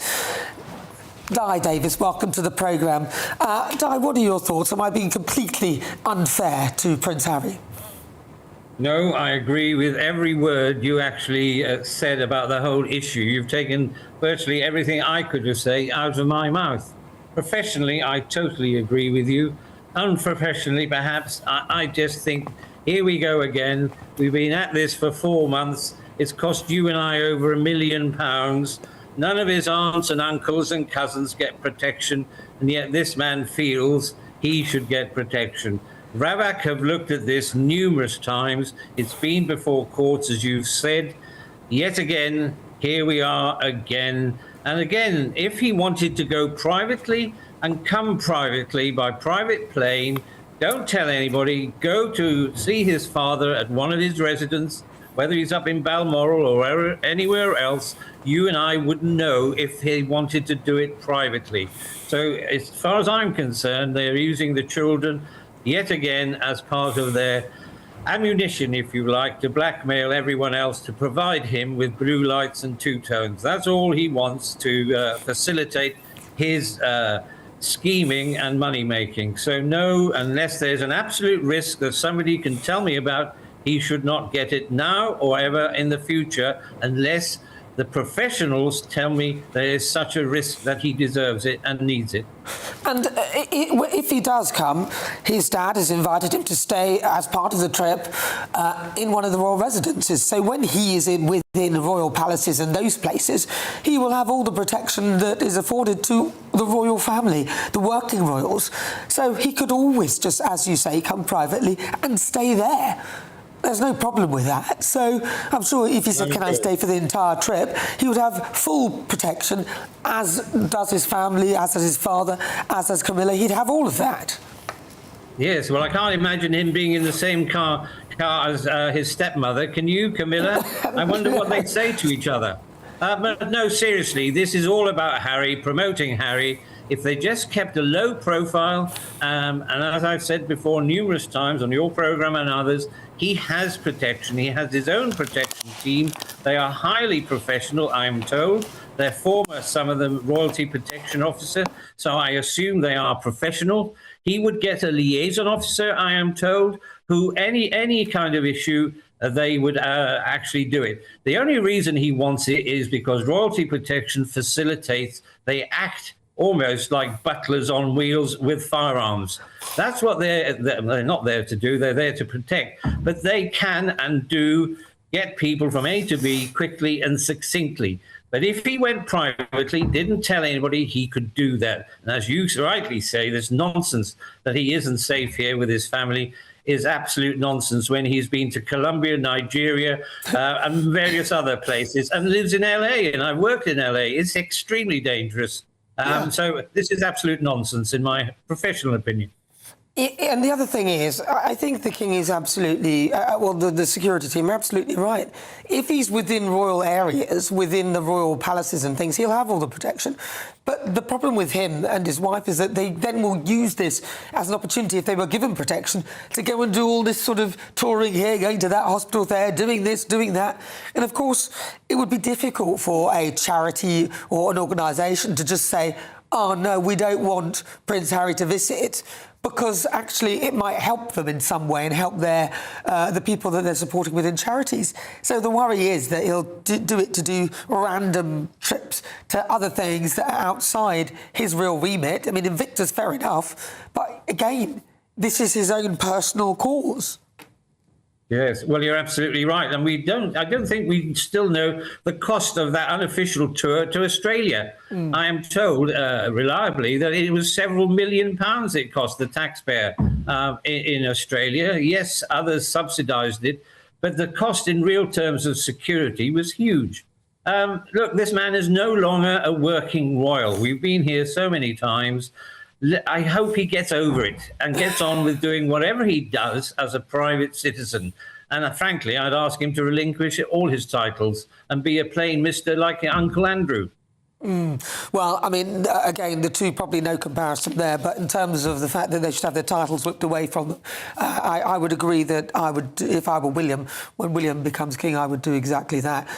Di Davis, really good to talk to you. Thank you very much for your thoughts. That is Di Davis. He was a head of royal protection. Thank you very much, Di. All right, well, stay with me because it's time for the brand new Great British Giveaway. Woo! And your chance to join in on our golden summer celebration. Your chance to win £60,000 in tax-free cash and a real gold bar. Yes, worth over £5,000.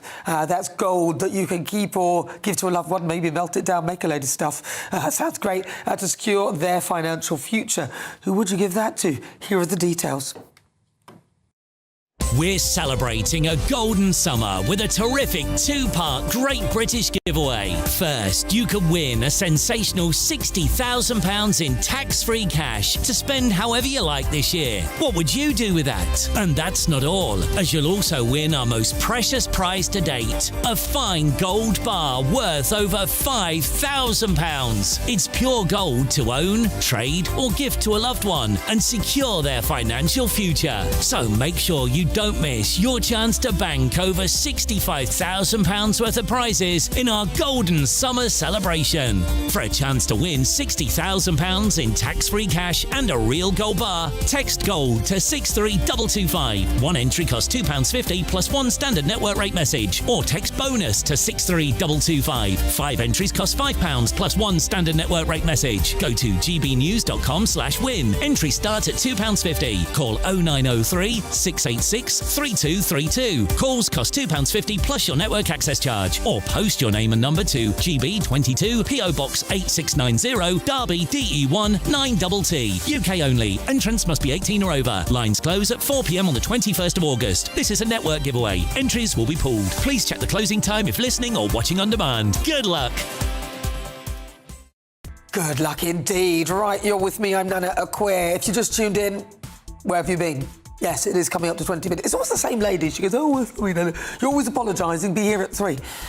Right, coming up, the leader of Essex County Council, Peter Harris, will be telling me more about his row with the Home Secretary. That's in the interview. But next, in the Great British Debate, I'm asking, are we letting down grooming gang victims in London? This is GB News.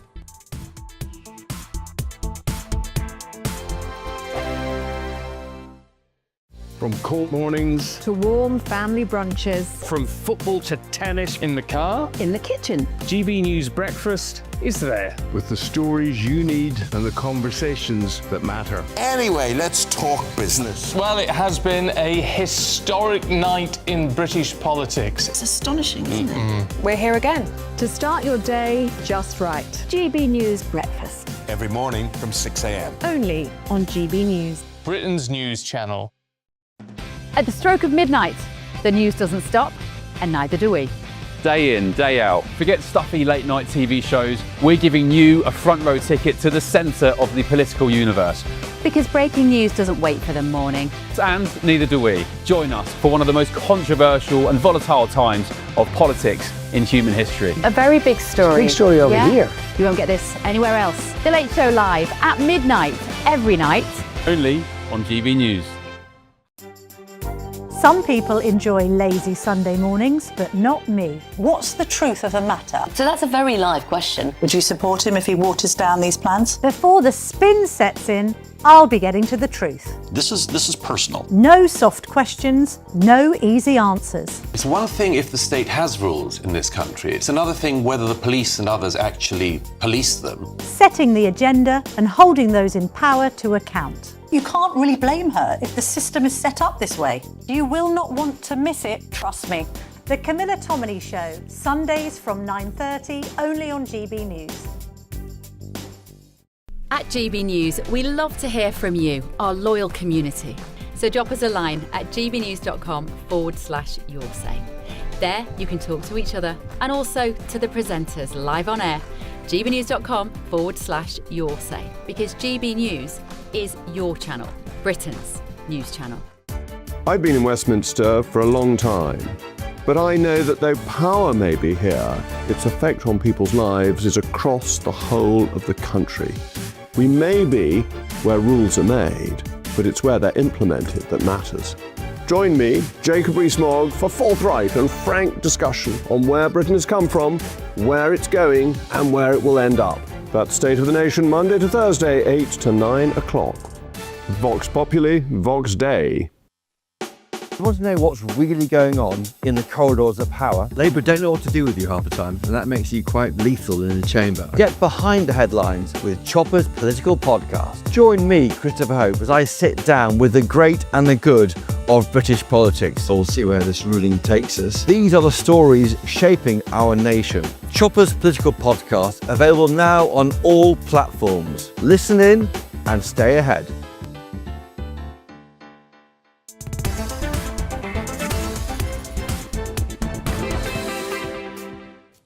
Good Good afternoon. It is 22 minutes after 4 o'clock. Welcome to GB News.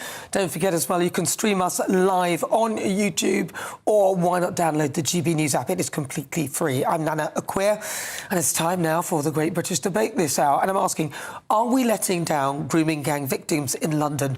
More than 4,000 suspected grooming gang cases in London could now be reopened after a major Metropolitan Police review found thousands of allegations may not have been properly investigated. It has reignited questions over whether victims have been failed and justice delayed. So for the Great British Debate this hour, I'm asking, are we letting down grooming gang victims in London? Well, joining me now is GB News' senior political commentator Nigel Nelson, and also senior fellow at the New Culture Forum, Philip Kistley. Nigel Nelson. Yes, we have. We've let down the survivors of the grooming gangs everywhere, and at least now with the Anne Longfield inquiry, they should get the justice they deserve. And it's a proper statutory inquiry. It means that witnesses have to give evidence. They can't decide to duck out. So we should actually get somewhere. But I think that the whole grooming gangs thing has been appallingly handled right from the start. And on the other side of it, the Alexis J inquiry, which actually was broader than grooming gangs, but was child abuse everywhere, churches, schools, wherever it might be. And what we really needed was those recommendations implemented, and they haven't been. Why was it so difficult, though, Nigel, do you think, to even get a grooming gangs inquiry? I mean, you saw many members of your party, and including Jess Phillips, all saying, oh, no, we don't really need a national inquiry. I don't really want to, we'll just do local ones. But, I mean, it took a long time to even persuade them. That's true. And I was one of those people who, I wasn't against an inquiry, but I did think that the Alexis J recommendations needed to come first. What struck me as most important was to protect children in the future. So to do that, if you have another inquiry, you can't bring her recommendations into play, particularly a National Child Protection Authority, which was one of her major recommendations. So my view was get that done first, then if you needed a grooming gang inquiry, have that after the event. You know, it just feels like these politicians obfuscate to not have to do anything because it's too tricky, and then eventually, they're out of office, so they don't have to do anything else. Well, it's more than tricky. I think what we're doing here is putting on trial the culture of the last 25, 30 years, actually, which is we mustn't deal with this. We must turn a blind eye because of racism, because of multiculturalism, because of all of these things. I think any inquiry needs to be done properly, and we really need to be aware of aims and scope, research questions, and the correct ethical framework, because our whole society for the last, as I say, 25 to 30 years has completely turned a blind eye to this.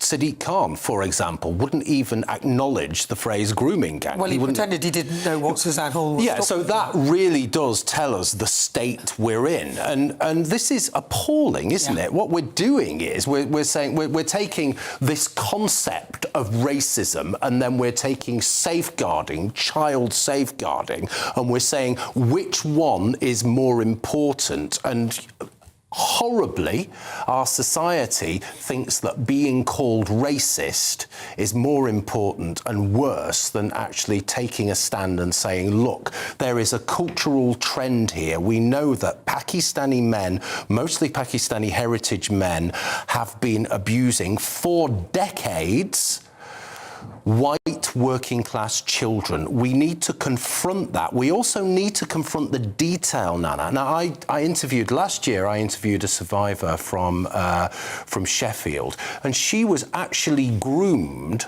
by women. She was groomed by Pakistani women and then raped by men. So the detail is really important. The scope is really important. But I come back down to what this report should be, and it's about aims and scope. It's about ethical framework. It's about research questions. It's about all of those things. We cannot fudge it. We cannot fail this time, because if we do, it will be catastrophic.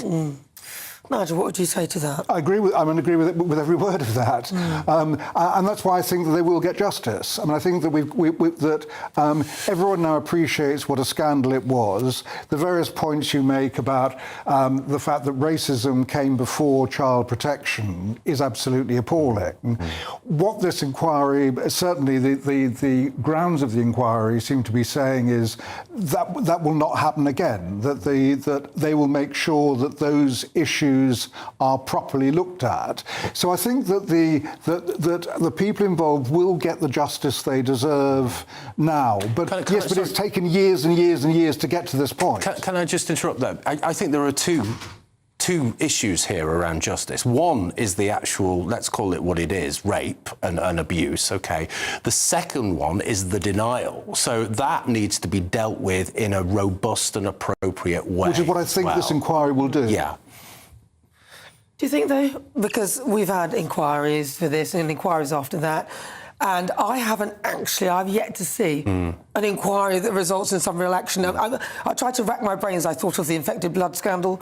I don't know, have we had an inquiry for that? Are we still waiting for an inquiry for that? No, they've been compensated, in fairness. No, but it's taken a very, very long time. Yes, it has, But that's the point, though. Nobody wanted to do anything. I'm trying to find an inquiry where we've actually fully had the results of. I don't think all of them have been compensated. Well, this is why I mentioned Alexis. I think not really. It's been successive inquiries after another. I'm concerned. And only a successful inquiry, this is impossible, right? A successful inquiry, the only way it can be really successful is if it changes the culture. Yeah. It isn't going to do that. Yeah, and I think that is a real problem as well, because actually we seem to be in a culture of inquiry after inquiry after inquiry to drag it out, and then hopefully this government don't need to deal with it. The next government comes along, then there's a new inquiry after inquiry, and then, we can't deal with it now because we're out of office, and then a new one comes along, or we get the results, and then we ignore them, and then we do nothing about it for a while, and then there's more. My concern is that actually nothing will change. Well, I mean, I hope you're wrong. And people won't be prosecuted. It'll have gone on too long. Well, as I say, I hope you're wrong, but I mean, so the experience with Alexis J was that's exactly what happened. The Tories watered down some of the recommendations she made, one of which was if you don't report abuse, it should be a criminal offence. And the Tories then watered that down to you should not be able to work with children. That wasn't good enough. So that has certainly happened, and because not all her recommendations have been implemented, that is the other problem. And so the issue that concerns me is the protection of children in the future. And that is a concern, of course. Well, let's see if anything ever gets done about it, even though there's many inquiries to reassure us. I'd like to see some real action to change things. All right, well, a spokesperson for Sir Sadiq strongly rejected any suggestion that he had sought to cover up issues related to child sexual exploitation in the capital. He said... they said any individuals or grooming gangs exploiting children for sex are utterly abhorrent, and the Mayor wants justice for every single victim of these horrific crimes.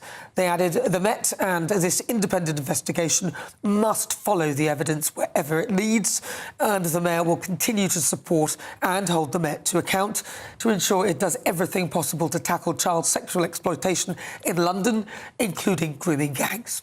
All right, 31 minutes after 4 o'clock, you're with me. I'm Nana Akua. Still to come in the interview, I'll be joined by the leader of Essex County Council, Peter Harris, who'll be telling me more about the plans to house asylum seekers in Essex. But next, in the Great British Debate this hour, I'm asking, are we backing down to the EU? First, your latest news headlines with Sophia Wensler.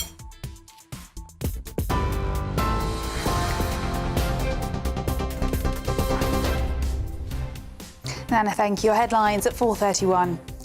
England captain Ben Stokes has announced his retirement from international cricket at the conclusion of the current Test match against New Zealand at Trent Bridge. An 11-year-old boy is the latest person to be rescued from the rubble in Venezuela after 2 deadly back-to-back earthquakes struck the country, leaving at least 1,400 dead. Rescue efforts are continuing after buildings were flattened in the disaster, with more than 50,000 people still reported missing. In France, local authorities say at least 11 people have been killed after a small plane carrying a group of skydivers crashed in the northeastern town of Tomblaine. Emergency services are at the scene and authorities are investigating the cause of the crash. Rough sleeping will be decriminalised from tomorrow when the government ends a 200-year-old law. The Vagrancy Act, introduced in 1824, that made it an offence to sleep rough or beg, will be scrapped. Those are the headlines for now. More news at the top of the hour. Tune in to GB News Radio wherever you are. Online, on DAB digital radio, on TuneIn, on Radio Player, on Nation Player and on your smart speaker. Just say, play GB News.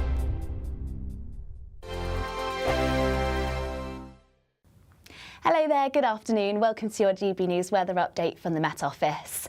A much fresher night to come, feeling far less humid, so a more comfortable night for sleeping. Should be mostly dry, but there will be some showers around western areas.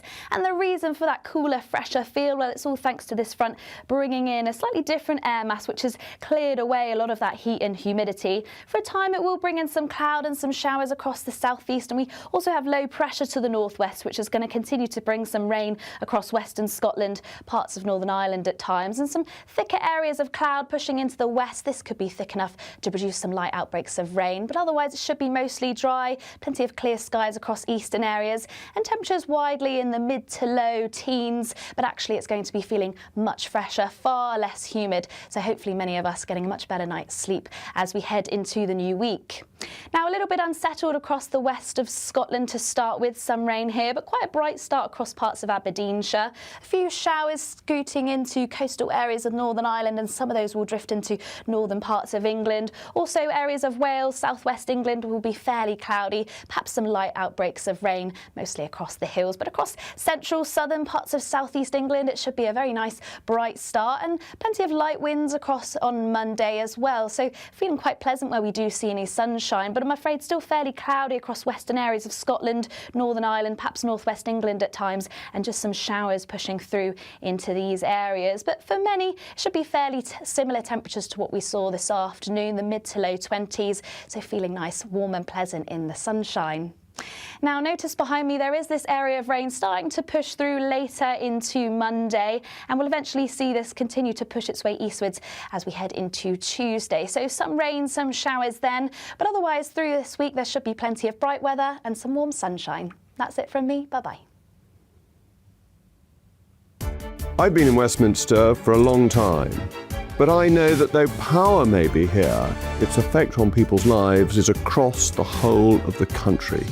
We may be where rules are made, but it's where they're implemented that matters. Join me, Jacob Rees-Mogg, for forthright and frank discussion on where Britain has come from, where it's going, and where it will end up. That's State of the Nation, Monday to Thursday, 8 to 9 o'clock. Vox Populi, Vox Dei. Welcome to Free Speech Nation with me, Josh Howard. This is the show where each week we see what's happening in the world of culture, current affairs and politics. First we'll say, welcome to the UK. Oh, thank you. And we're not afraid to use our free speech so that you can use yours. It's not controversial in the slightest to anyone who hasn't lost their mind. Free Speech Nation, Sunday nights at 7 p.m. Only on GB News, the People's Channel, Britain's news channel.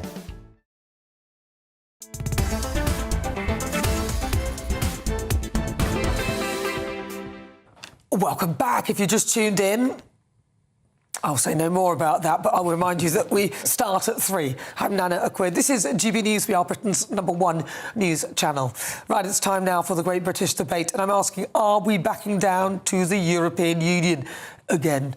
The government's post-Brexit reset with the EU is once again under scrutiny after ministers reportedly dropped plans to ban foie gras, or fatty liver, imports to avoid diverging from EU rules. Now, critics say that it's another concession, while supporters argue it's a pragmatic compromise. So for the Great British Debate this hour, I'm asking, are we backing down to the EU once again? Well, joining me now, GB News' senior political commentator Nigel Nelson and Senior Fellow at the New Culture Forum, Philip Kisley. Philip. Of course we're backing down. We always back down to the EU, don't we? I was reading this story and I couldn't help think about Yes Minister. And I ended up reading it in a kind of Sir Humphrey kind of voice to myself. So they're making us import foie gras while the the production of foie gras is banned in this country, that really sums up the ludicrous, farcical nature of our relationship with the EU, and the fact that Starmer is backing down on this. I mean, there is no reason, there's no sensible argument. I mean, I'm trying to think of, you know, the crazy lefties and the vegans and the vegetarians making excuses for this. Oh, yes, it's a pragmatic thing to do. Really, it's a grotesque exercise. It's a grotesque process. So this really tells me that, you know, thank God we left the EU, but we didn't leave it thoroughly enough. No. All right, Nigel Nelson. Look, it is pragmatic. I mean, the whole thing is that what this EU reset is a negotiation. So there are certain things that we have had to give away. Like the fishing. I was about to mention the fishermen are not happy but we about, didn't get about anything that. out of it. Well, we did. That was with the EU. That was the Defence Pact, wasn't it? The EU-UK Defence Pact. No, that was to get the border controls lifted or at least relaxed. At the moment, you got No, it was the Defence Pact. So the EU-UK Defence Pact. They came in with an idea of what they would do to work alongside the UK, and in that's where Keir Starmer gave away 12 years of fishing. Well, I mean, it's all part of the entire reset thing. I mean, you've got other... It was one of the elements, yes. It's concessions galore. But it's concessions. Well, there are concessions. There would be money to pay, for instance. I mean, one of the figures that has been bandied about is £1 billion. Actually, that's based on Switzerland, and we're 3 times the size, and that's what it would cost to be in the single market. That's not been fixed yet. The youth mobility scheme, which Keir Starmer was originally against, we now seem to be going along with. But the whole point is there's the prize at the end of it, what we get out of it. And what we are getting out of it is if it all goes well, a £5 billion boost to the economy. We get rid of a lot of those border they're going controls. to give us money, you're saying, if we give up the production of Well, hang on, it is a negotiation. We can't have everything for free. Well, so we've already given stuff and we haven't finished the negotiation. I'm just wondering what they're giving us for the... If I have a negotiation with you, I would say, OK, well, I'm going to give up production of foie gras in exchange. So if you do this, then I will get rid of that. So what is the if you? What we get out of it is a relaxation in border controls. Which we don't want more people here coming here. It's not about. We've got more people coming across. It's not about people. It's about trade. Well, that's still people coming through. It's about trade. So what it means is what we get out of it is food prices will be cheaper. So at the moment, what the border controls have done is given every family a 250 quid extra a year to pay on groceries. We're losing a GDP per head of 3,300. That will go down. So at the end of all this, what we get out of it is that we'll all be better off if we actually make Brexit work properly. Well, but does that think counter other factors like the things they're going to chuck in, like a youth mobility scheme, which means that our youths carry on claiming benefits and then their youths come here. It always works the other way around anyway. More people come in here than we go there. I mean, you can work and study in each other's countries. You've done that before. But the thing is that doesn't work. I'm talking 25 years experience in higher education here. We're talking about the Erasmus scheme and things like that. OK. Students don't really tend to want to go to places like France and Germany anymore. They want to go to Australia, Japan and the States. So it really doesn't matter in a way. Starmer was selling this as though it was the most important thing in the world and our students desperately need to go to Belgium. That isn't the case because they just don't want to do that. But for me, it's the absurdity, and this works symbolically because I don't buy any of the economic arguments. What happens then if we're importing this foie gras? Do we then lift the ban that we have on producing foie gras in this country, which is absolutely absurd and which makes us look stupid, and we just follow everything that the EU does and we just throw away not only our own rules but actually our own principles there, because this is a barbaric practice as well. Would you like the whole deal to break down based on the foie gras? Well, I think it's important because it's symbolic and it speaks to other things, as I've just said about the study abroad thing. it's not really that important, and it's presented to us as this massive opportunity and economically viable when that really isn't the case. But you haven't quite answered the question. If you'd want the whole deal to fall down based on the Well, I have, and my answer to the question is that I'm in the economics that you've just presented to me. Well, if you think we're better off since we left the EU, then that goes against every. Well, I'm not just looking at us. I'm looking at the EU, and it's in a terrible situation. If we look at France and we look at Germany, then we're doing okay, thank you. But that isn't to do with Brexit or leaving or not leaving or anything like that. I voted to leave Europe the EU, I should say. I'm still European, but I voted to leave Europe for EU for one simple thing. I wanted the keys to my own front door. I wanted sovereignty. I think sovereignty is incredibly important. That doesn't... Do you accept... I mean, that's a very good reason for actually voting for Brexit, that if you wanted sovereignty, if you wanted to take back control, you got what you wanted, and you put your vote in the right place.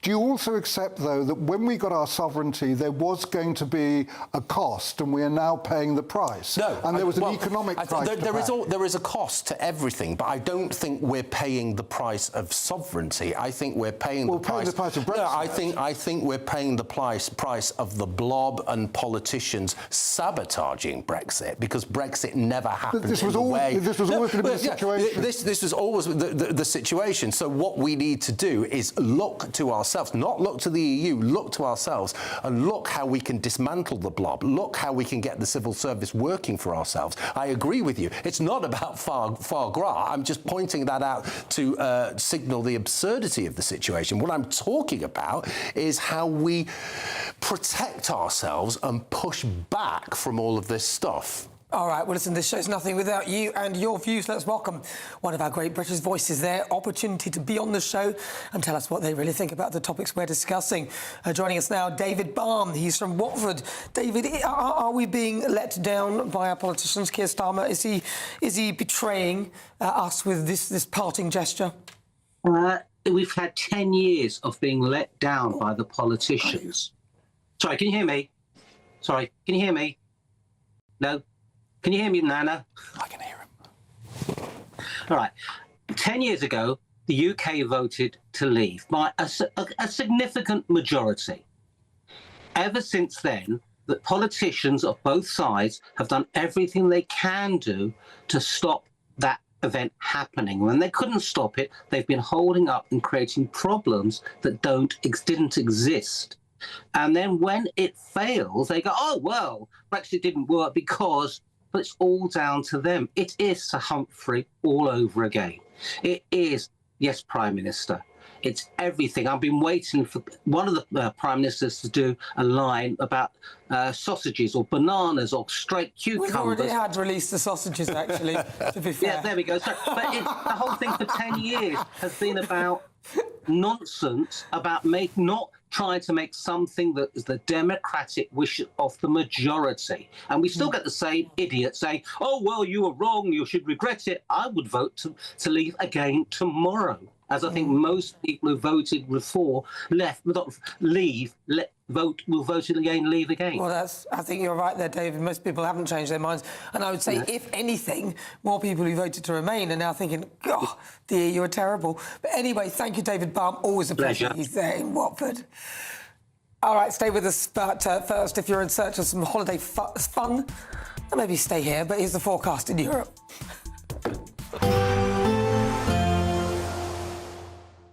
Can't wait to get in that sea. Lovely and warm. Just like the feeling of having great travel insurance. All Clear Travel Insurance sponsors GB News Travel Destinations Forecast. Hello there and welcome to your holiday sun forecast from the Met Office. The heat wave across Europe does continue over the next few days, but it will slowly start to cool off. Across parts of Spain, they did see the record-breaking temperatures, but they are slowly starting to decrease through the days. We do have thunderstorms across northern Italy, but the mainland are pushing 40 degrees. Athens and Santorini are around the high 20s and low 30s, but as I said, as we go through the week, those temperatures will start to drop towards those low 30s. All Clear Travel Insurance sponsors GB News Travel Destinations Forecast. I'm Michael Portillo. This is GB News, Britain's news channel. This is GB News, Britain's news channel. As we know, in a democracy, you're free to choose how you want to celebrate. And this is right on brand for Donald Trump. He loves to be a big spectacle with any celebration he does. He wants it to be big. He wants it to grab headlines. And clearly right now he wants to show strength. So it's a tactical decision as well. As we know, there's a very unpopular war going on with Iran, and he's hoping to announce a deal tonight, which would be the greatest birthday gift he could get, because we do need a deal. But it's only Donald Trump who would choose to do this. A lot of the people who follow UFC voted for him, and he's being tactical ahead of midterm elections, trying to show strength. GB News, the People's Channel. Nana Akua, weekends from 3 p.m. 5 years ago from today, I got to meet my absolute hero, Nigel Farage, and rub shoulders with Dan Wootton and Andrew Neil, the latter being particularly grumpy. He was less than impressed as well when the sound failed during his first broadcast. The lighting was dreadful. I looked mouldy, and at one point I was practically invisible during a breakfast show because of a black backdrop behind me. I was little more than eyes and teeth. We faced obstacle after obstacle, including Stop Funding Hate, an activist group that set about trying to destroy us before we'd even broadcast a single second. Advertisers were frightened off, and hostility towards the channel was actively encouraged, which was deeply ironic. But still, we persisted. If anything, it made us more creative and more resilient. GB News, the People's Channel. Sunday with Michael Portillo from 11, only on GB News. Ian McKellen is helping relaunch the Yard Theatre up in Hackney, which reopens this summer, with a new purpose-built 200 capacity auditorium. Tiny, but he'll be doing a brand new version of King Lear. Up in Scotland, Alan Cumming has taken over the Pitlochry Festival. And I just want people to know that all these small theatres, number one, it's not such a big risk. Ticket prices are £30, £35, £40, top price. And you can find less than that. So you can take a risk, but you'll go along and you'll experience something. You'll be part of something. And I am a huge fan of what we get in the West End. It's world class, but it is a lot of money. And it's sometimes just a little bit predictable or complacent or safe, I would say. Not always, but sometimes. GB News, the People's Channel.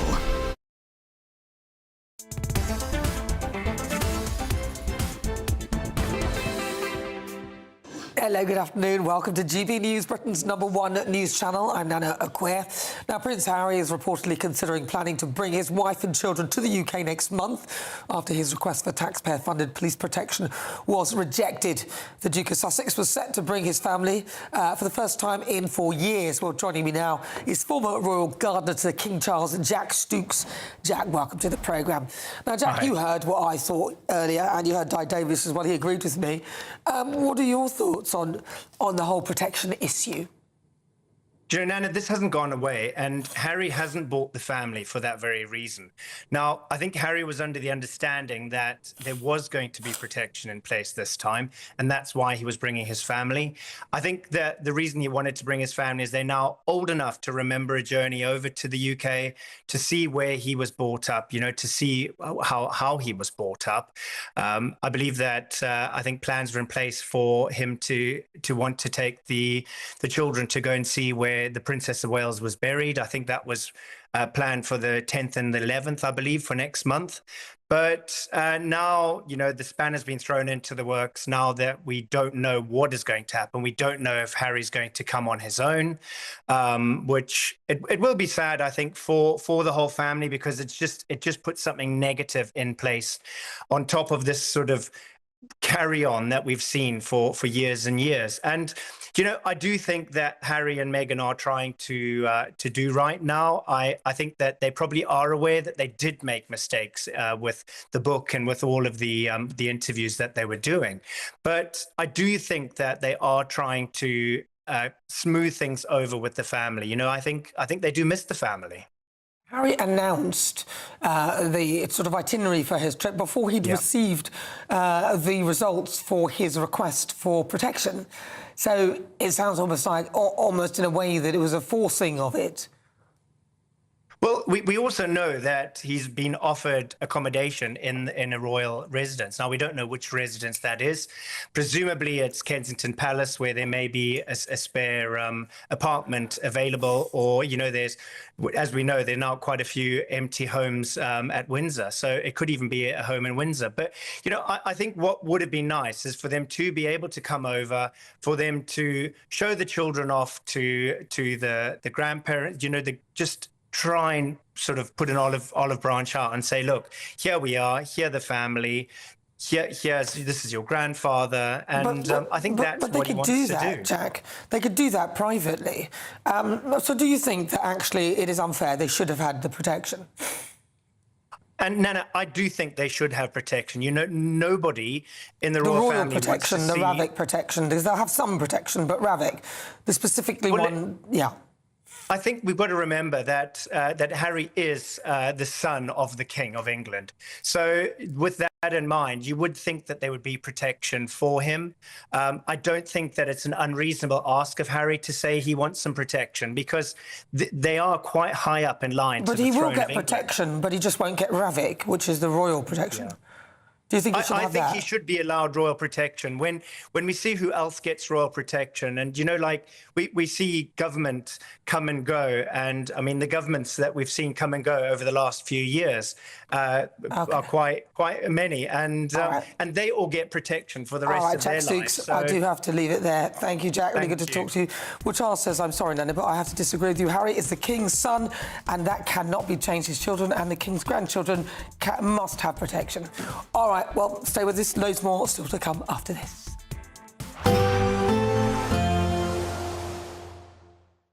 Expect warm spells with the odd rude interruption. Box Boilers sponsors the weather on GB News. Hello there, good evening. Welcome to your GB News weather update from the Met Office.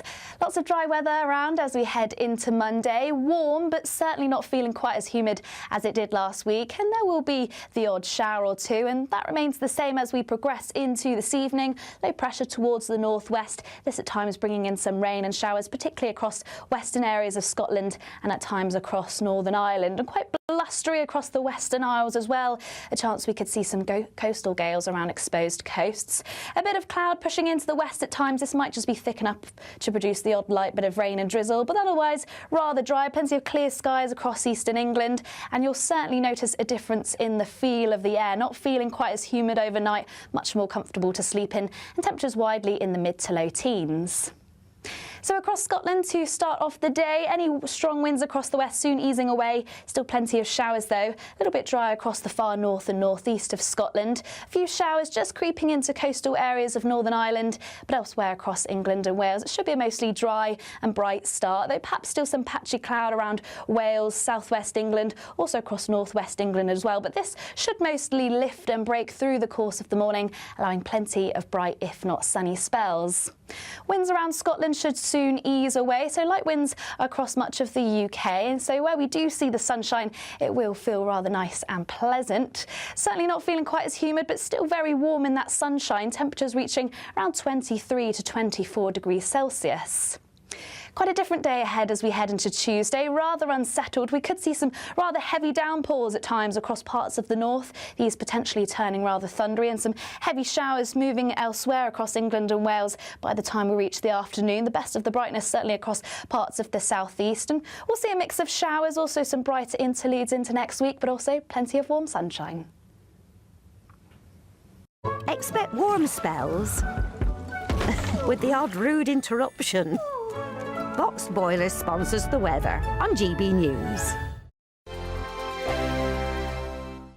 We're celebrating a golden summer with a terrific two-part Great British giveaway. First, you could win a sensational £60,000 in tax-free cash. And that's not all, as you'll also win our most precious prize to date, a fine gold bar worth over £5,000. For a chance to win, text GOLD to 63225. One entry costs £2.50 plus one standard network rate message. Or text BONUS to 63225. 5 entries cost £5 plus one standard network rate message. Go to gbnews.com/win. Entries start at £2.50. Call 0903 686 3232. Calls cost £2.50 plus your network access charge. Or post your name and number to GB22 PO Box 8690 Derby DE1 9TT. UK only. Entrance must be 18 or over. Lines close at 4 p.m. on the 21st of August. This is a network giveaway. Entries will be pulled. Please check the closing time if listening or watching on demand. Good luck. Exciting news. Every Friday, my Patrick Christie's Tonight Show is going to have a twist to it.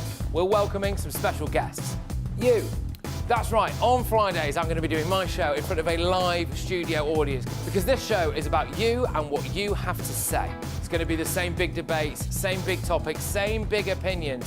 But every Friday night at 9 p.m, you are invited to come on down to Patrick Christie's Tonight to be a part of the action. Only on GB News, the People's Channel, Britain's news channel. Do you trust what you're being told? Good, because neither do I. Those are just facts. I'm Alex Armstrong, and on my show, we'll expose the spin. Well, I want to answer that, because you didn't let me last time, because you always speak over me. The broken promises. To deny that is denying the truth. And the hypocrisy. We can allow. You think we can allow? Politics, policy, parliament. Nothing is off limits. No sugarcoating, no fear of offence, just the truth laid bare. Tune in every Saturday and Sunday at 9 p.m. for Alex Armstrong Tonight, only on GB News, Britain's news channel. Westminster's full of talk, but out here, it's the real world. Am I allowed to talk now? No, that's it. This is where it matters, real people and real lives. That's what politics is all about. In fact, has Trump made a good start? No. Straight answers, no spin, and just a couple of pints. How many fingers have I got up? About 10. So join me for Lee Anderson's Real World every Friday at 7 p.m, only on GB News. The People's Channel, Britain's news channel. Britain deserves a newsroom that puts the facts and your voice first. Well, and that's what you get on GB News. Lively debates, lively conversation. And we're not afraid to hold power to account. And each other. So join me, Andrew Pierce. And me, Miriam Gates, for Britain's Newsroom, weekdays from 9:30 on GB News.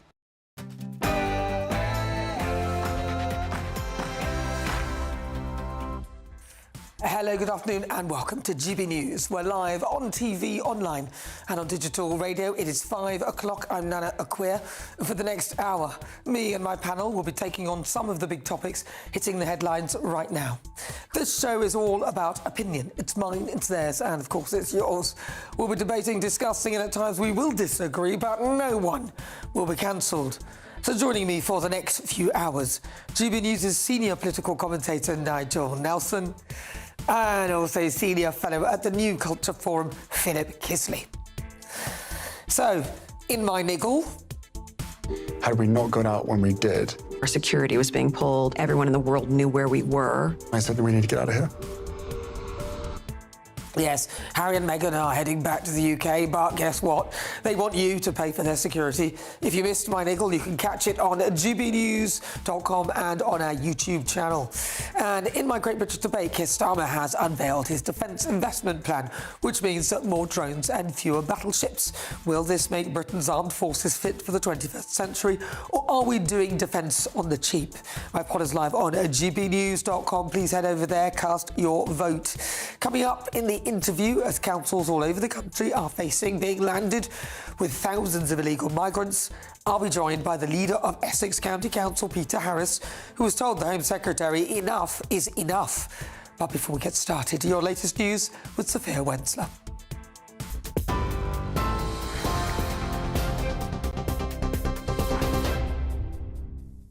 Nana, thank you. It's just gone 5 o'clock. Your top stories this hour. England captain Ben Stokes has announced his bombshell retirement from international cricket.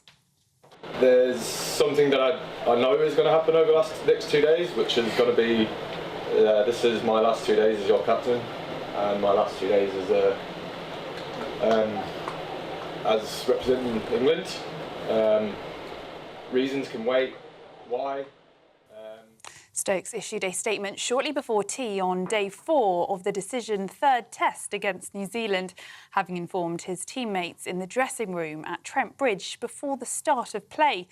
In a statement online from the England team, it said one of England's all-time greatest captains, Ben Stokes, has decided to retire from international cricket at the end of this test match. Ben, you have been the most inspirational captain, leader and legend this team could ever have hoped for. We love you so much and we wish you all the best in your retirement. England will never be the same again. An 11-year-old boy is the latest person to be rescued from the rubble in Venezuela after 2 deadly back-to-back earthquakes struck the country. Video footage shows the boy covering his eyes to protect them from the sun, with tears and applause from rescuers. Rescue efforts are continuing after buildings were flattened in the disaster, with more than 50,000 people still missing. At least 1,400 people have been killed and more than 3,000 people have been injured. That's according to the latest official figures. To France now, where local authorities say at least 11 people have been killed after a small plane carrying a group of skydivers crashed in the northeast of the country. According to reports, the aircraft came down in the town of Tomblaine, carrying what is believed to be a group of nurses and instructors. Emergency services are at the scene and authorities are investigating the cause of the crash. Andy Burnham is preparing to set out his economic agenda tomorrow in the first major speech since announcing his bid for the Labour leadership. The Makerfield MP's close ally, Louise Hay, has called for an increase in capital gains tax and a loosening of the government's fiscal rules.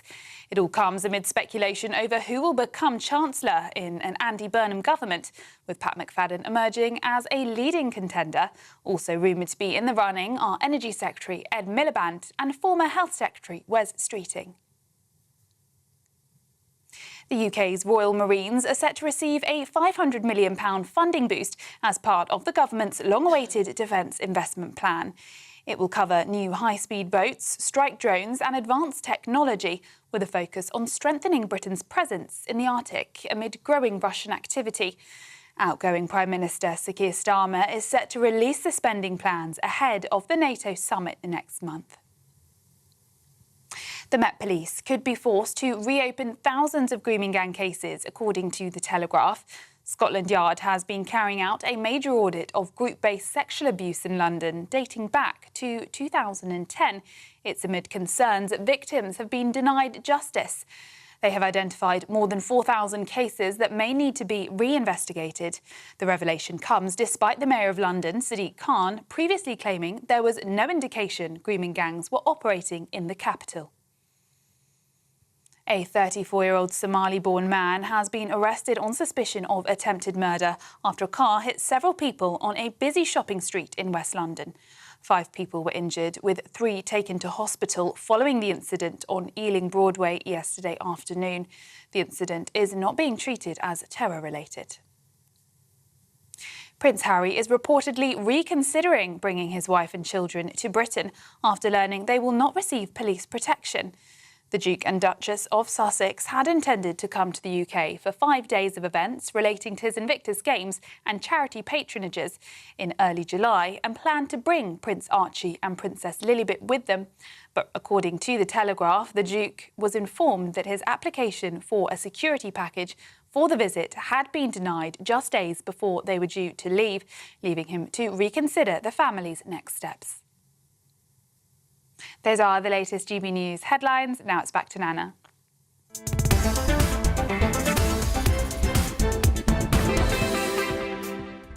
Thank you, Sophia. It is 6 minutes after 5 o'clock. I'm Nana Akua. Coming up, local authorities say at least 11 people have been killed after a small plane carrying a group of skydivers crashed into northeastern France. We'll be bringing you all the latest updates. Then on the way, my interview, I'll be joined by the leader of Essex County Council, Peter Harris, who will be explaining why he is taking on the Home Secretary, Shabana Mahmood, over plans to increase the numbers of asylum seekers at Wethersfield camp in Essex. In the Great British Debate, I'm asking, is Starmer doing defence on the cheap? As it's revealed that the UK is going to start prioritising drones over destroyers.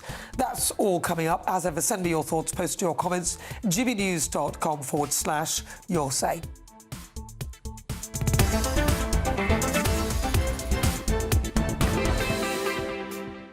So Keir Starmer's new investment plan has caused debate after reports that plans for 13 new Royal Navy ships may be dropped in favour of spending more on drones. Now, the move reportedly affects future destroyers and frigates and has raised questions about the Navy's future plans. Well, joining me now is defence commentator and former naval officer James Gator. James, thank you very much for joining me. Is this a move into the next century, or is this a sort of cut budget type thing? Well, Nana, good afternoon. Good to see you again. In many ways, it is both. The Royal Navy, throughout its history, has generally always been on the forefront of naval developments, whether that be the first ironclad warships or the first to be powered by steam, or the first armoured battleships. The Navy has always innovated so as to provide a cutting edge in its actions at sea. So there is no doubt that the Royal Navy will need to increasingly move towards autonomous systems. The situation in Ukraine shows us how powerful a predominantly landlocked country can be using autonomous sea-based systems and autonomous land-based systems. So there is no doubt in my mind that the Royal Navy, and indeed all our services, need to move in that direction. However, that isn't the reason, I think, that this is being chosen. The reason this is being chosen is because it is cost-effective within the budget that is available, and that is a significant problem. Yeah, and I think it's interesting that you mention Ukraine, because you said a predominantly landlocked country. That's true. It is predominantly landlocked. It's got its southern border with the Black Sea, but we are an island. So we're not predominantly landlocked. We are an island, which means that in order to get out of the island in some other way, how do armies and people like that get out of this country via the sea route? It has to be with ships. And being an island, we need to have a strong navy, surely. Yes, is the simple answer to your point. This nation's greatness has derived almost exclusively from the power of the Royal Navy throughout its modern history. And your viewers and listeners would be wise to remember that. Yeah. Also, that something along the lines of 95% of everything that they consume, whether that be energy, whether that be commodities, arrives in Sainsbury's or wherever they purchase their goods by sea. And yes, the reason for that, as you astutely point out, is that we are an island. So it is essential for an island nation with interests well beyond its shores, with dependent territories all around the world, to have a mechanism to reach them. And the reports that you mention in your leader, they would suggest that the DIP, the Defence Investment Plan, which we've been waiting for a year now, following on from the Strategic Defence Review, which celebrates its anniversary this month, its first anniversary, that Defence Investment Plan apparently is going to show that we will not be replacing our destroyers and frigates with 13 new destroyers and frigates, ships which are desperately required, as the lengthy delay in the deployment of anything and eventually HMS Dragon showed. Well, and that was an embarrassment. I called it HMS Drag On because it just took such a long time to do anything and had all sorts of issues, including ones with water, which, you're a ship, so you need to be able to handle. I know it was an internal water problem, but still, it doesn't sound very good at all. The last thing, we need are fewer ships and more drones. Surely, I mean, we're doing deals to replenish Ukraine's drone supply. We're giving them hundreds of drones. We seem to be dishing out things from other countries, but somehow we are unable to equip ourselves. It just seems completely ridiculous. Well, I mean, it's important not to conflate those issues too much, Anna. It's important that we support Ukraine because in many ways they are fighting a land-based conflict at great cost in blood and treasure on our behalf. Well, not really. No. Well, People keep saying that now. Vladimir Putin wanted to kind of reunite the USSR, and he thought he would take all the bits of it that were part of it at the beginning, so he went off and thought he could get Ukraine really quickly, and it didn't happen that way. I don't see how that makes us a target. We're only a target if we get ourselves involved in it, but they're not. I don't believe that they are fighting on our behalf. I think we are helping them fight their war. No. We are involved in it because we're in the same continent. So that's the first point. And the second point is that we are involved in it because Russia, unfortunately, regardless of your opinions on the situation in Ukraine, is an adversary who has and continues to commit atrocities on mainland UK. Look at the Skripals, look at the situation in Salisbury, and a number of other extrajudicial killings. So they are an adversary. They are an organisation, or excuse me, a nation state that we need to be prepared for. And I think we should pay heed to Admiral Radakin's comments this morning. Admiral Radakin being the former chief of the defence staff until very recently. He pointed out that as well as the Maker field test, Andy Burnham needs to also allow the defence services to pass the Moscow test, which, as your viewers will know, is the test that was applied during the Cold War to ensure that we could provide mutually assured destruction and thus have a powerful independent nuclear deterrent. So lots of things to think about. Regardless of opinions on the situation in Ukraine, we have a significant adversary. These are dangerous times on the European continent. We need more ships. Yeah, we need more ships. Well, I was going to say, I never said that we're not involved. We are involved because we've got ourselves involved. But what I'm saying is we're not fighting. They're not fighting on our behalf. I don't think those two things are the same. Being involved doesn't mean that somebody's fighting on your behalf. We are involved. We've got ourselves involved in it. But I do believe it is their war, and we need to protect ourselves from any potential reaction that we get for our involvement. And that doesn't mean giving away all our supplies. It means making sure that we have our own supplies as well as more. I think that's kind of where I'm at with it. James Gator, I do have to leave it there, but always really good to talk to you. He's a former naval officer. Thank you very much, James. All right, well, right now, we've got some breaking news. Local authorities say that at least 11 people have been killed after a small plane carrying a group of skydivers crashed in northeastern France. Now, according to reports, the aircraft came down in the town of Tomblaine. Emergency services are at the scene and authorities are investigating the cause of the crash. Right, we'll bring you lots more on that, but joining me now is former airline pilot Emma Henderson to get her thoughts. Emma, we just had some breaking news. Very upsetting, small plane crashes. I feel as though it seems as though there are more of these happening, but what do you think may have happened? So I don't think more of them are happening. I think that we have more access to news, so we find out about them more frequently. And obviously there's a huge interest in aviation safety all of the time. What we're dealing with here is something where 11 families are grieving. So as always in these situations, it's really important that we don't speculate on what may have happened and we allow the accident investigators to do their job, which they will be doing. That investigation will already have started. So there will be investigators from France, and also because that's where the accident happened, and also potentially from Germany because it was a German registered aircraft. And then any other nationalities that were on board that aircraft, their nations may be involved as well. And they will be pulling to pieces all the information that they have to try and find out what did go wrong today. Do we know what kind of plane it was? We know it's a small plane, but do we know what make and model it was? Yeah, it was a Pilatus aircraft that is commonly used in parachute drops. They are usually adapted so that there's a big door at the back that allows you to jump out. And that's all we know at the moment. What we won't have, as we often have if something happens to a commercial passenger carrying aircraft, for example, there's no black box. Or it's very unusual for a black box to be fitted to an aircraft like this. So the investigation becomes more difficult because there's information that they don't automatically have at the fingertips. So that means more forensic investigation will be required. What would be the reason for not putting a black box in such a vehicle? It's a regulatory thing. So basically, any aircraft that carries more than a certain number of people and is over a certain weight is required to have one by law. So all passenger carrying commercial jets, for example, have to have them.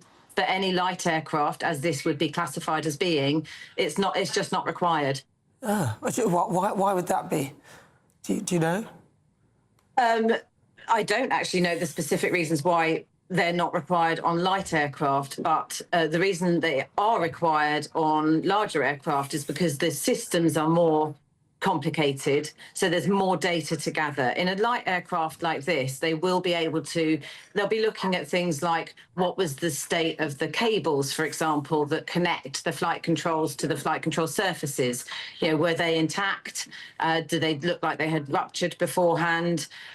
They'll be looking at, they might have information they can gain from the instruments as they sit now to show any information that might have been relevant at the time of the accident. So they'll be pulling together all of that information. And of course, these investigation teams have a vast amount of knowledge about how aircraft work. They'll be experts in that particular aircraft type, and they will have done a lot of investigating of similar types of accidents. So they'll be able to piece together those sorts of things, and then as soon as possible, they'll be able to start to look at, they'll be looking at things like the pilot, for example, the pilot's medical and their history. They'll be looking at the latest, the last time the aircraft went in for safety checks, for example, weather conditions in the area at the time. They piece together all of that information. And obviously the job is made slightly harder by the fact that there isn't a black box that contains all of that information, and they have to sort of pull it together and put it like a jigsaw puzzle, really. All right, well, listen, much appreciated. Thank you very much. That is former airline pilot Emma Henderson. And just to reiterate that breaking news, that local authorities say that at least 11 people have been killed after a small plane carrying a group of skydivers crashed in northeastern France. According to reports, the aircraft came down in the town of Tomblaine. Emergency services are at the scene, and authorities are investigating the cause of that crash. Well, stay with us because loads more still to come on GB News. You're with me. I'm Nana Akua. We're live on TV, online and on digital radio. Next, though, in my interview, I'll be speaking with leader of Essex County Council, Peter Harris. Stay tuned. Do not go anywhere.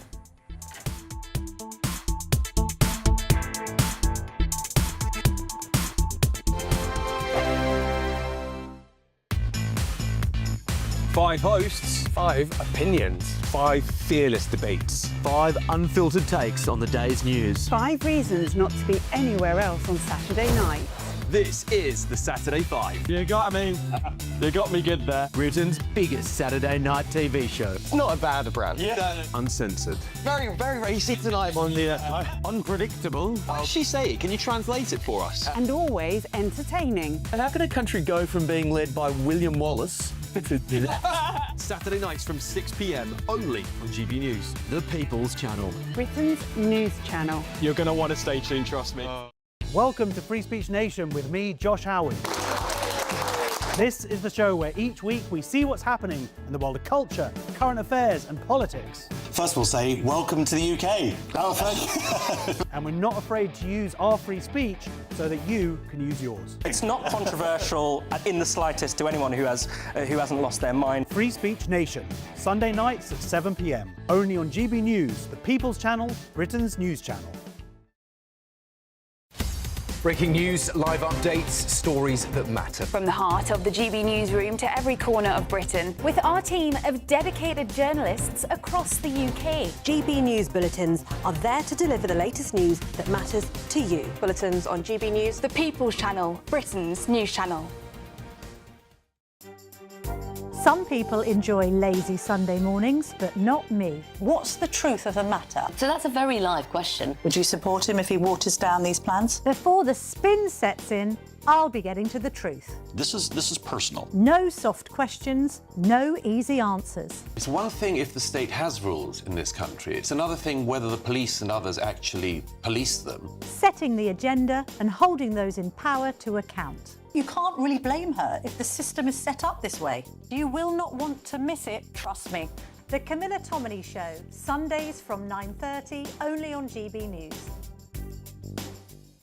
Hi, I'm Michelle Dewberry, and my show is your opportunity to cut through all the noise and dive in headfirst to some robust debates. Ideas clash. Situation, No, isn't it? no, Because the failure is you're deliberately avoiding my point. Nothing's held back, And if you think this is the end of it, wait for more. and we do not shy away from the difficult stuff. Sometimes I want to shake people and say, if only you understood. So join me on Jubes & Co. weeknights at 6 p.m, only on GB News, Britain's news channel. At GB News, we love to hear from you, our loyal community. So drop us a line at gbnews.com/yoursay. There you can talk to each other and also to the presenters live on air. gbnews.com/yoursay, because GB News is your channel, Britain's news channel.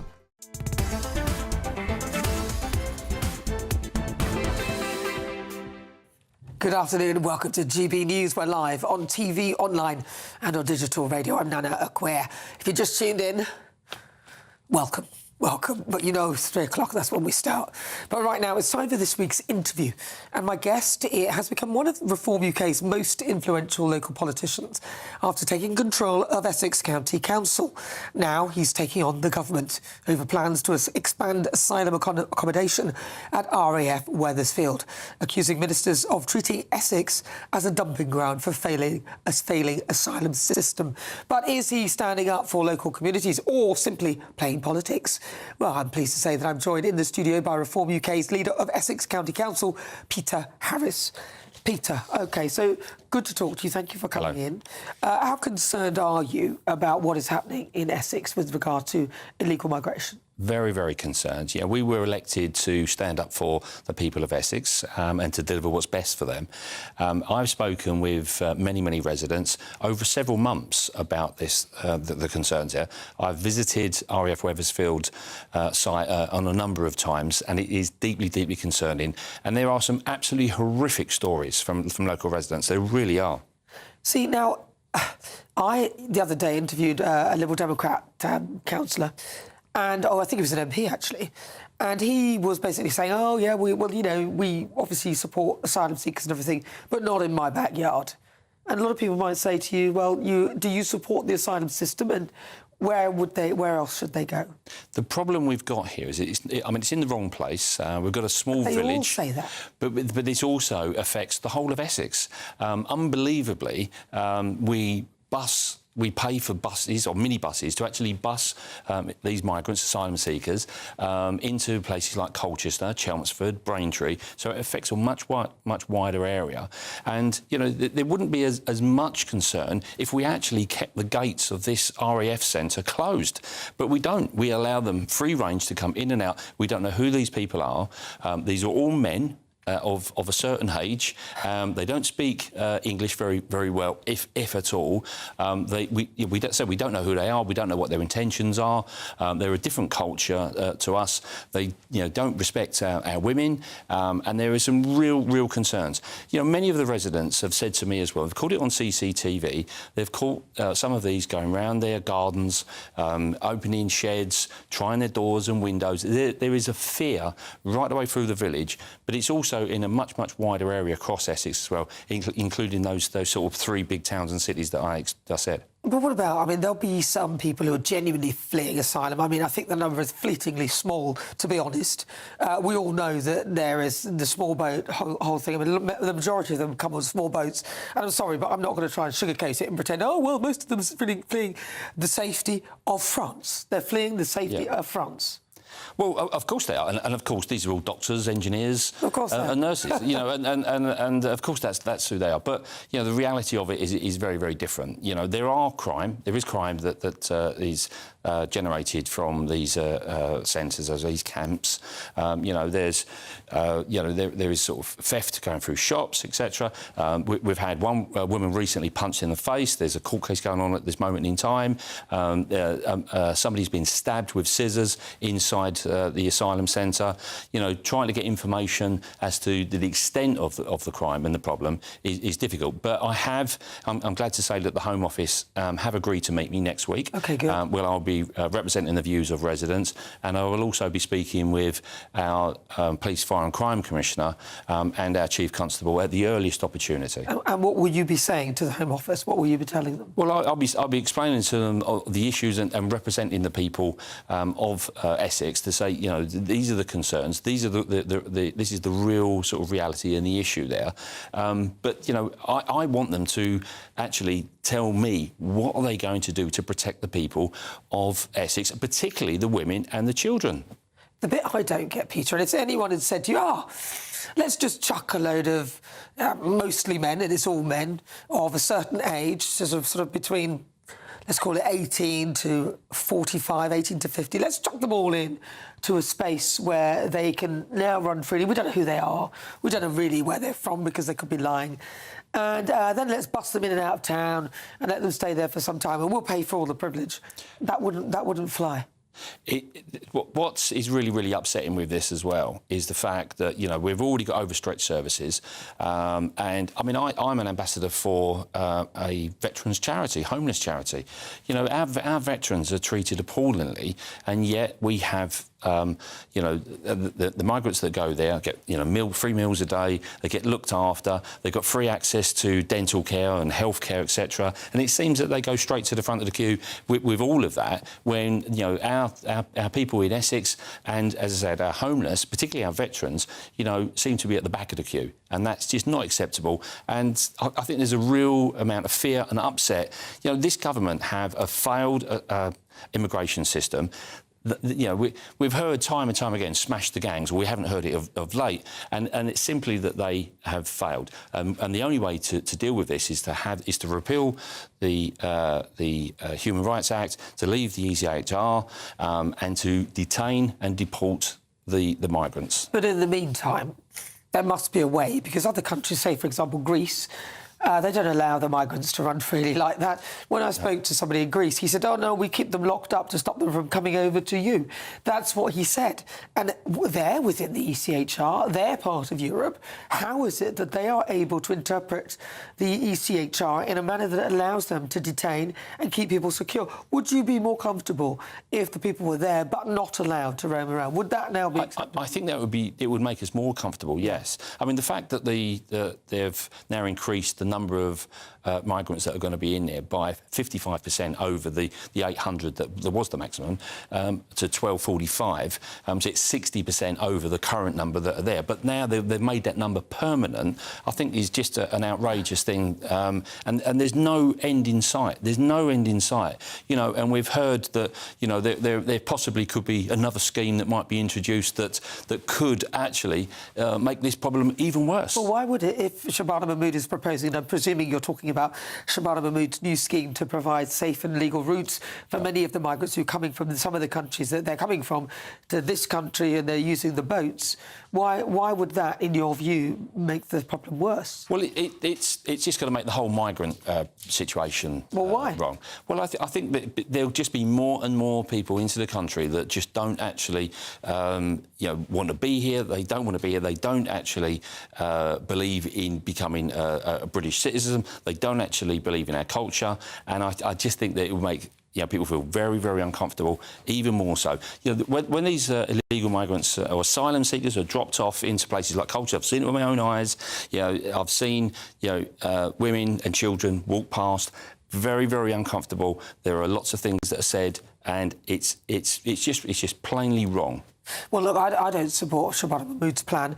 I do agree that you could have some more safe and legal routes if there are places where there is real persecution. But I just don't think it's the UK's problem to fix everybody else's problem. UK's job to fix everyone's problem. And I don't see why we should be interpreting the ECHR in a manner that actually is against the interests of the people in this country. I find that absolutely shocking. Yeah. So what are you hoping to get out of this meeting with the Home Office? Because let's face it, they're not not coming out of the ECHR anytime soon. Well, what am I hoping to get? I'm hoping to get some sense of reality and some sort of communication going. I mean, I wasn't actually informed directly that this increase was going to happen. I found that it's out second-hand. So there needs to be a direct line of communication. You know, I said that I would do what's best for the people of Essex, and I would be the voice of the people of Essex as well. That's what I'm going to do, and I'm going to voice the opinions of those residents and stand up for them, and hopefully try to get some form of common sense and reassurance to those people that there will be an ending, coming to this very soon. All right, well, listen, I wish you luck, really, because you're going to need it with that lot, because nothing seems to be getting through. And now we've got potentially Andy Burnham leading the whole thing. He's even more of a left-winger. So as far as what I've seen for the way he's pushing out his ideas. But I wish you the best, because it is a tough one, but I think you could do it. All right, well, that is leader of Essex County Council, Peter Harris, for Reform UK. Right, so let's see what they have to say. Border Security and Asylum Minister Alex Norris said, "We promise to close every asylum hotel and hand them back to communities, and that is exactly what we are doing. 20 more hotels have closed, and hotel numbers have more than halved since their peak.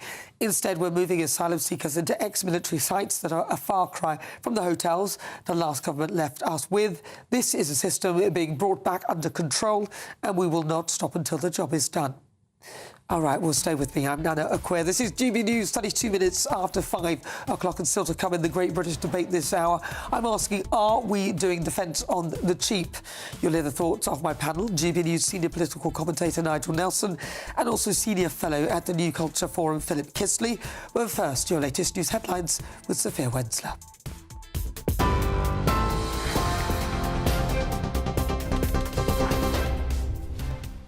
Nana, thank you. Your headlines at 5:32.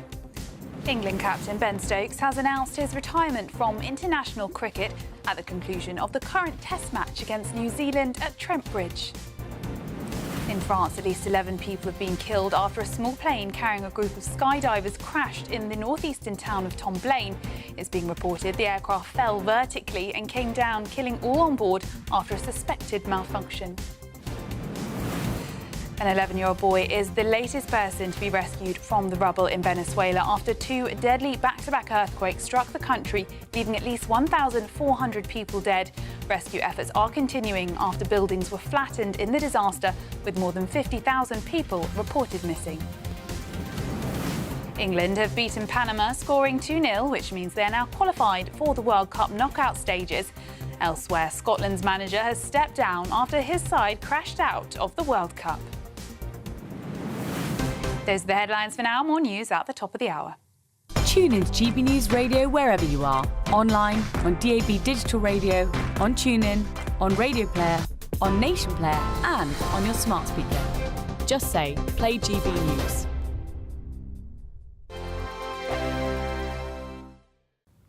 Hello there, good afternoon. Welcome to your GB News weather update from the Met Office. A much fresher night to come, feeling far less humid, so a more comfortable night for sleeping. Should be mostly dry, but there will be some showers around western areas. And the reason for that cooler, fresher feel, well, it's all thanks to this front bringing in a slightly different air mass, which has cleared away a lot of that heat and humidity. For a time, it will bring in some cloud and some showers across the southeast, and we also have low pressure to the northwest, which is going to continue to bring some rain across western Scotland, parts of Northern Ireland at times, and some thicker areas of cloud pushing into the west. This could be thick enough to produce some light outbreaks of rain, but otherwise it should be mostly dry, plenty of clear skies across eastern areas, and temperatures widely in the mid to low teens, but actually it's going to be feeling much fresher, far less humid, so hopefully many of us getting a much better night's sleep as we head into the new week.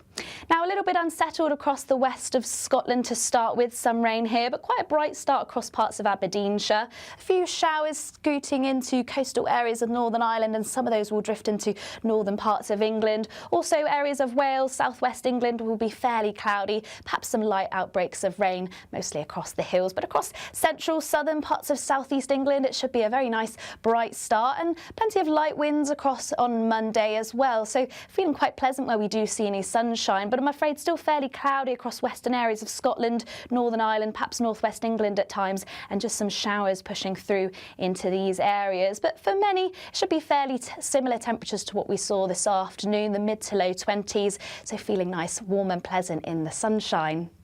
Now, notice behind me there is this area of rain starting to push through later into Monday, and we'll eventually see this continue to push its way eastwards as we head into Tuesday. So some rain, some showers then, but otherwise through this week there should be plenty of bright weather and some warm sunshine. That's it from me. Bye-bye.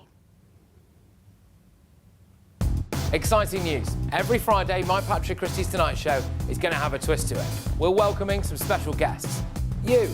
That's right, on Fridays I'm going to be doing my show in front of a live studio audience because this show is about you and what you have to say. It's going to be the same big debates, same big topics, same big opinions, but every Friday night at 9 p.m. you are invited to come on down to Patrick Christie's Tonight to be a part of the action. Only on GB News, the People's Channel, Britain's news channel. At the stroke of midnight, the news doesn't stop, and neither do we. Day in, day out. Forget stuffy late night TV shows. We're giving you a front row ticket to the centre of the political universe. Because breaking news doesn't wait for the morning. And neither do we. Join us for one of the most controversial and volatile times of politics in human history. A very big story. Big story over here. You won't get this anywhere else. The Late Show live at midnight, every night. Only on GB News.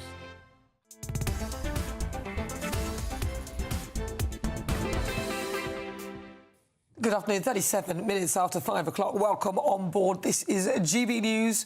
We are Britain's #1 news channel. I'm Nana Akua. Don't forget to download the GB News app. You can follow us and we'll follow you. Right now, though, it's time for the Great British Debate this hour. And I'm asking, is this defence on the cheap? Britain is preparing to unveil its long-awaited defence investment plan, with reports suggesting that ministers will prioritise drones and new technology over some planned warships to keep costs down. Now, supporters say that it is modern warfare, whilst critics fear that it is a defence on the cheap. So for the Great British Debate this hour, I'm asking, what do you think? Is this defence on the cheap? Well, joining me now is GB News' senior political commentator Nigel Nelson and senior fellow at the Newcastle Forum, Philip Kisley. Philip, on that bombshell, I'll start with you. Yeah, I think it is defence on the cheap, but I think, you know, we need to do both of those things. 21st century warfare, and as we move into the 21st century and we understand the geopolitics and the very complex and hostile geopolitics, we need to do warfare differently. We need to be investing in intelligence as much as anything else. That said, we also need warships, and we've seen recently the catastrophe of, you know, so first of all, it's about our security and safety, obviously, OK, but it's also about our standing in the world. And if we look ridiculous, we make ourselves vulnerable. Now, as I said, this isn't just about warships. This is about a broader look at this. And we know that the MOD is being forced to make cuts, and that is frankly terrifying. What the government should be doing is looking at welfare, looking at the public sector and looking at foreign aid, cutting all of those things and ploughing all of that stuff into defence. It's not rocket science. This is just obviously what they should be doing, and they won't be doing any of that, Nana. Nigel Nelson. Well, I mean, the Strategic Defence Review a year ago said 28 billion was needed. Keir Starmer seems to have found about 14 billion, which is why John Healey resigned as Defence Secretary. Yep. So if you believe the experts, and John Healey and the chiefs of the Defence Staff all say not enough money is being spent, then not enough money is being spent. I think that is absolutely right. We're looking at the next war rather than the previous one. So things like drones are obviously hugely important. Also, we got complacent after the end of the Cold War. So in 1990, the Army was twice the size it is now. The Navy was, as far as their destroyers and frigates went, the Navy was 4 times the size it is now. So we've hollowed things out all the way through to save money. Now there are predictions there could be an attack on NATO by Russia by 2030, and we need to make sure that we are defending ourselves. Now, as I understand it, there are some more warships on the way, and the details would be announced over the next 24 hours. But clearly, we're not spending enough. The question then comes down to where the money comes from. Yeah. And if you look at it on the basis of taxpayers, if it comes through tax, we'd be talking £325 per person for where we are now. That would go up to 700 quid if we go for 3% of GDP, which is what John Healey wanted. If you go to the 5% that President Trump is talking about, that goes up to nearly £900. So all this is actually terribly expensive. Well, can't they take money off certain things? Well, they've been trimming. One of the things Keir Starmer did was do just that. That all departments had to take 1% off their spending. So, in a sense, that there's a limit to what you can keep cutting back. At some point, we're going to have to give. Can I just say, you made the analogy of how much it would cost us per person. I mean, do you know how much welfare costs us per person? Yeah, much more. I don't know the actual figure, but what you think? Just take a guess. Oh, I mean, welfare is something in the region of 300 billion. No, but per person. I can't do the quick calculation of 40 million taxpayers into just take a quick guess. Into 300 billion. Just take a guess. I don't know. All right, Philip. Well, I know there's over 9 million people on welfare, so my guess is it's a lot. OK, well, it's apparently £4,870 per person annually. See what I mean? So we're talking about 900 quid for defence as opposed to half of that is pensions, bear in mind. Well, that's fine, but I don't mind paying for people who've put into this society mostly, and they've worked all their lives and they've been promised a pension. But if you take money away... No, I'm not taking it from them. No, you don't take it from them. You take it from them. If you're taking it from the welfare bill, pensioners would have to contribute too. No, yeah, but the bill where I would take it from is I would do it in a way of not allowing people to claim for things like anxiety, and I'd look specifically at the younger generation and tell them to get off their backside and go to work. I'm not going to do that to pensioners. Pensioners, I think, deserve their pension, and I'm not happy with people suggesting that you remove it or reduce it. That's absolutely wrong. Yeah, I think it's the three things that I said before. Actually, I think if you look at welfare and you look at the appropriate areas of welfare, I think there's huge amounts to be cut there. But I think there's something more than that, and I think there's a broader cultural issue that we have to get to grips with, and it's the fact that we've actually over the last 20, 30, 40 years kind of demonised our defence forces, and it's the demonisation of the white man, isn't it? It's the demonisation of the Essex man, actually. It's, as your previous guest was saying, there are so many veterans who are homeless. Why is that the case? Why have we got veterans homeless? They don't have a safety net, maybe like everybody else does. Maybe we should give them a safety net. It does come back down to this culture of, warfare and right-wing and male and masculinity and all of this kind of thing. All of these things are combined, but if you're talking about money, I think there are very obvious places to make savings, and one thing we shouldn't be doing is taxing people more. Yeah, I agree with that. But these are vast amounts of money. When you talk that. But we've got 9 million people on welfare. Well, yes, we have, and the question is, do you then take it off the disabled? Every time you look at disabled, no. I told you, young people claiming anxiety, they're the highest. They're the highest. You may be disabled. No, if you're disabled, no. That is the whole reason why I pay taxes, to help people who are less well off, less able than myself. I don't pay it for young people saying, I'm a bit anxious, so I don't fancy going to work, and nobody's going to recheck my claim for the next however many years, so I'm going to be able to carry on with this nonsense for however long. No. I pay it for the disabled, pensioners, people who genuinely need it, not young people claiming anxiety. Well, what about people who are between jobs, who've lost a job for a limited period of time, yes. But then you can't just stay off the job and just carry on paying benefits. The thing is, we agree with you. I mean, the whole point is... But you're not doing anything about it. We agree with you. Yeah, you carry on claiming benefits. Welfare is supposed to be a safety net. Temporary. It's not a lifestyle. And what we have now is a lifestyle. We have so many people unemployed who are sat at home gaming, watching porn on social media and smoking weed, essentially.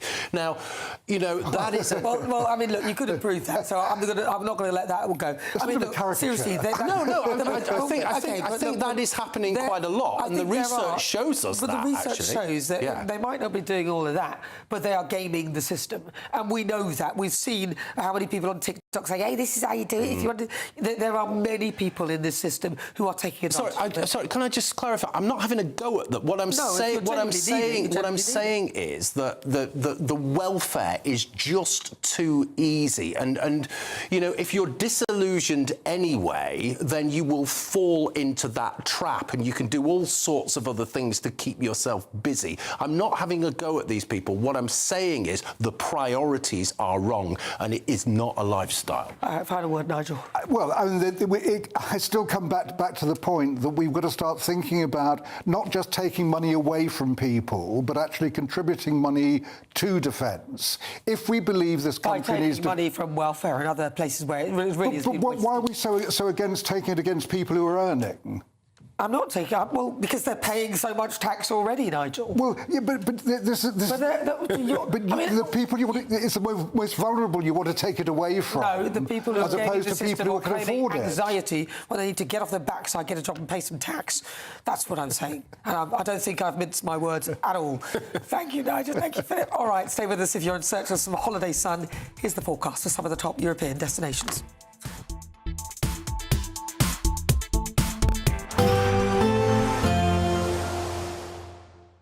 Dinner under the stars tonight? That reminds me of our travel insurance. You mean all clear skies? All Clear Travel Insurance sponsors GB News Travel Destinations Forecast. Hello there and welcome to your holiday sun forecast from the Met Office. The heat wave across Europe does continue over the next few days, but it will slowly start to cool off. Across parts of Spain, they did see the record-breaking temperatures, but they are slowly starting to decrease through the days. We do have thunderstorms across northern Italy, but the mainland are pushing 40 degrees. Athens and Santorini are around the high 20s and low 30s, but as I said, as we go through the week, those temperatures will start to drop towards those low 30s. All Clear Travel Insurance sponsors GB News Travel Destinations Forecast. Sunday with Michael Portillo from 11, only on GB News. You've been to see Glengarry Glen Ross. I have. So the movie was 92 and the play was 84, 85, something like David Mamet. It's all about men, or it's about men that are posturing being men. It's this idea of sort of toxic strutting, peacocking. However, the outrage, this most male of plays, has been cast with all women. Horrific. Taking away men's jobs right in front of us, Michael. It's on at the Old Vic, and we've got a cast of the ladies having a little word about it. I think it might explode the play and open it up in really amazing ways, but we just don't know, and that is thrilling. On first glance, you look at Glengarry and you think male, masculine world, male toxicity, but then if you strip that away and look at it from another lens, you say, no, this is about humans. GB News, the People's Channel. Sunday with Michael Portillo from 11, only on GB News. Joining me now is Chef Julia Walsh, who's the head of patisserie at Le Cordon Bleu. Thank you. How lovely to see you. You look marvellous in your chef's hat and your chef's jacket. Tell me about Le Cordon Bleu. Le Cordon Bleu has been in operation for over 130 years. We had our 130-year anniversary last year. I'm from the campus in London, in Holborn, and we have a very wide-ranging curriculum with our students. I teach patisserie, so for me, I teach students to learn about things such as bakery, cakes, entremets, such as this one here, and showpieces. We do chocolate and sugar sculptures as well. GB News, the People's Channel. This is GB News, Britain's news channel. 3 lines on my shirt, never stop me dreaming. Could this be England's biggest superfan? Benny Elcock has covered his York home in St George's flags in support of England ahead of the World Cup. 3 Lions memorabilia are draped across his windows, garden gates and flower pots. Even the family's Yorkshire Terrier Reggie has his own outfit. We've done it for years. And always stick me Everton one up, because I'm a massive Everton fan. People just think I'm mad. Say, well, you've gone a bit mad, you've gone a bit overboard. I said, I don't care.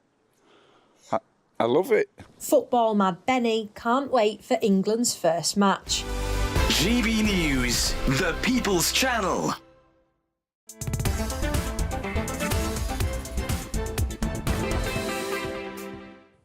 Welcome back to GB News. I'm Nana Akua. We're live on TV, online and on digital radio at 7 on GB News this evening. It is Free Speech Nation with Josh Howie. And I'm pleased to say Josh joins us now. Josh, what is coming up on the show? Well, we have an exclusive. Sued for kicking a man off a female-only app. Sal Grover, who is basically fighting gender ideology for a whole continent, is over in the UK and is here in the studio. Also, the government wants to basically force you to watch the news that it approves. Will you let them? And are parents really going to go to jail for 5 years if they fail to give their children drugs and allow them to chop off harmful body parts? It's the conversion bill. We have a deep dive into it. It's going to explain everything with a barrister who thinks that it actually converts gay men and women. See you at 7. All right, Josh Howie, that sounds great. Looking forward to your show. 7 o'clock, be there or be square. Thank you very much, Josh. All right, now, though, it is time for Supplement Sunday, the part of the show where my panel introduce other stories that they've found. Right, let's find out what they've got to say. Joining me is GB News senior political commentator Nigel Nelson and also Philip Kisley. He's a senior fellow at the New Culture Forum. Nigel. Yep, this one's for the Sunday Mirror, and it's an interview with Adam Kay, the author of This Is Going to Hurt. He's just branched out and written a murder mystery novel, which is published on Thursday, and he says that he learned how to kill people when he was at medical school. Oh, God. That's not funny. Well, it's funny-ish. Not really. You know that? Oh, no, I can't. Well, anyway, sounds good. What's it called? What's the book called? The book's called A Particularly Nasty Case, and, as I say, published on Thursday by Iran. Oh, right. Wow, OK. Philip Kisley. Yeah, well, he was actually saying, wasn't he, that murder must cross everybody's mind when they're at medical school. I'm not sure about that. My story is about Annie Lennox, who is talking about the Windrush generation. And I saw this story and I thought, oh, God, another superannuated, overprivileged, middle-class pop star spouting nonsense about something she doesn't understand. And what this did, actually, was made me not want read the story, which is fair enough. It's about whether you celebrate the Windrush generation or whether you offer the survivors compensation. It's an interesting story, but the pop star at the centre of it, no, please, just you know, drag out your old hits. That's all we want you to do. Yeah, because I love the Eurythmics. I don't want her to spoil it by banging on about something that she doesn't really understand. Exactly. I just can't be dealing with that at all. All right, well, look, throughout the show, I've been asking, is Sir Keir Starmer doing defence on the cheap? And according to our results on our GB News poll, 99% of you say yes. 1% of you say no. Well, there you have it. Yes, he is doing defence on the cheap. I think that we all need it when they're talking about just buying some drones instead of building ships. It clearly is, isn't it? All right, well done to our brilliant audience who have sort of cracked it and seen through that one. All right, well, I've got to say a huge thank you to my brilliant panel, GB News' senior political commentator, Nigel Nelson. Nigel, thank you very much for joining us. And also fellow at the New Culture Forum, Philip Kisley, for joining us today as well. Thank you very much, Philip. Oh, thank you. My pleasure. pleasure. Good to see you. And as ever, a huge thank you to you at home for your company. It's always great to see you. Actually, I'm covering Patrick Christie's on Monday and Tuesday, so please join me at 9 for that. Thank you so much for your company. Enjoy your week. I'm going to leave you with the weather.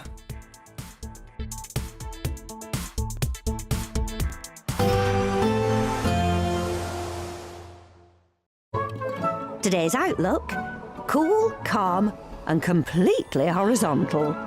Boxed Aircon sponsors the weather on GB News. Hello there, good evening. Welcome to your GB News weather update from the Met Office. Lots of dry weather around as we head into Monday. Warm, but certainly not feeling quite as humid as it did last week. And there will be the odd shower or two, and that remains the same as we progress into this evening. Low pressure towards the northwest. This at times bringing in some rain and showers, particularly across western areas of Scotland and at times across Northern Ireland. And quite blustery across the Western Isles as well. A chance we could see some coastal gales around exposed coasts.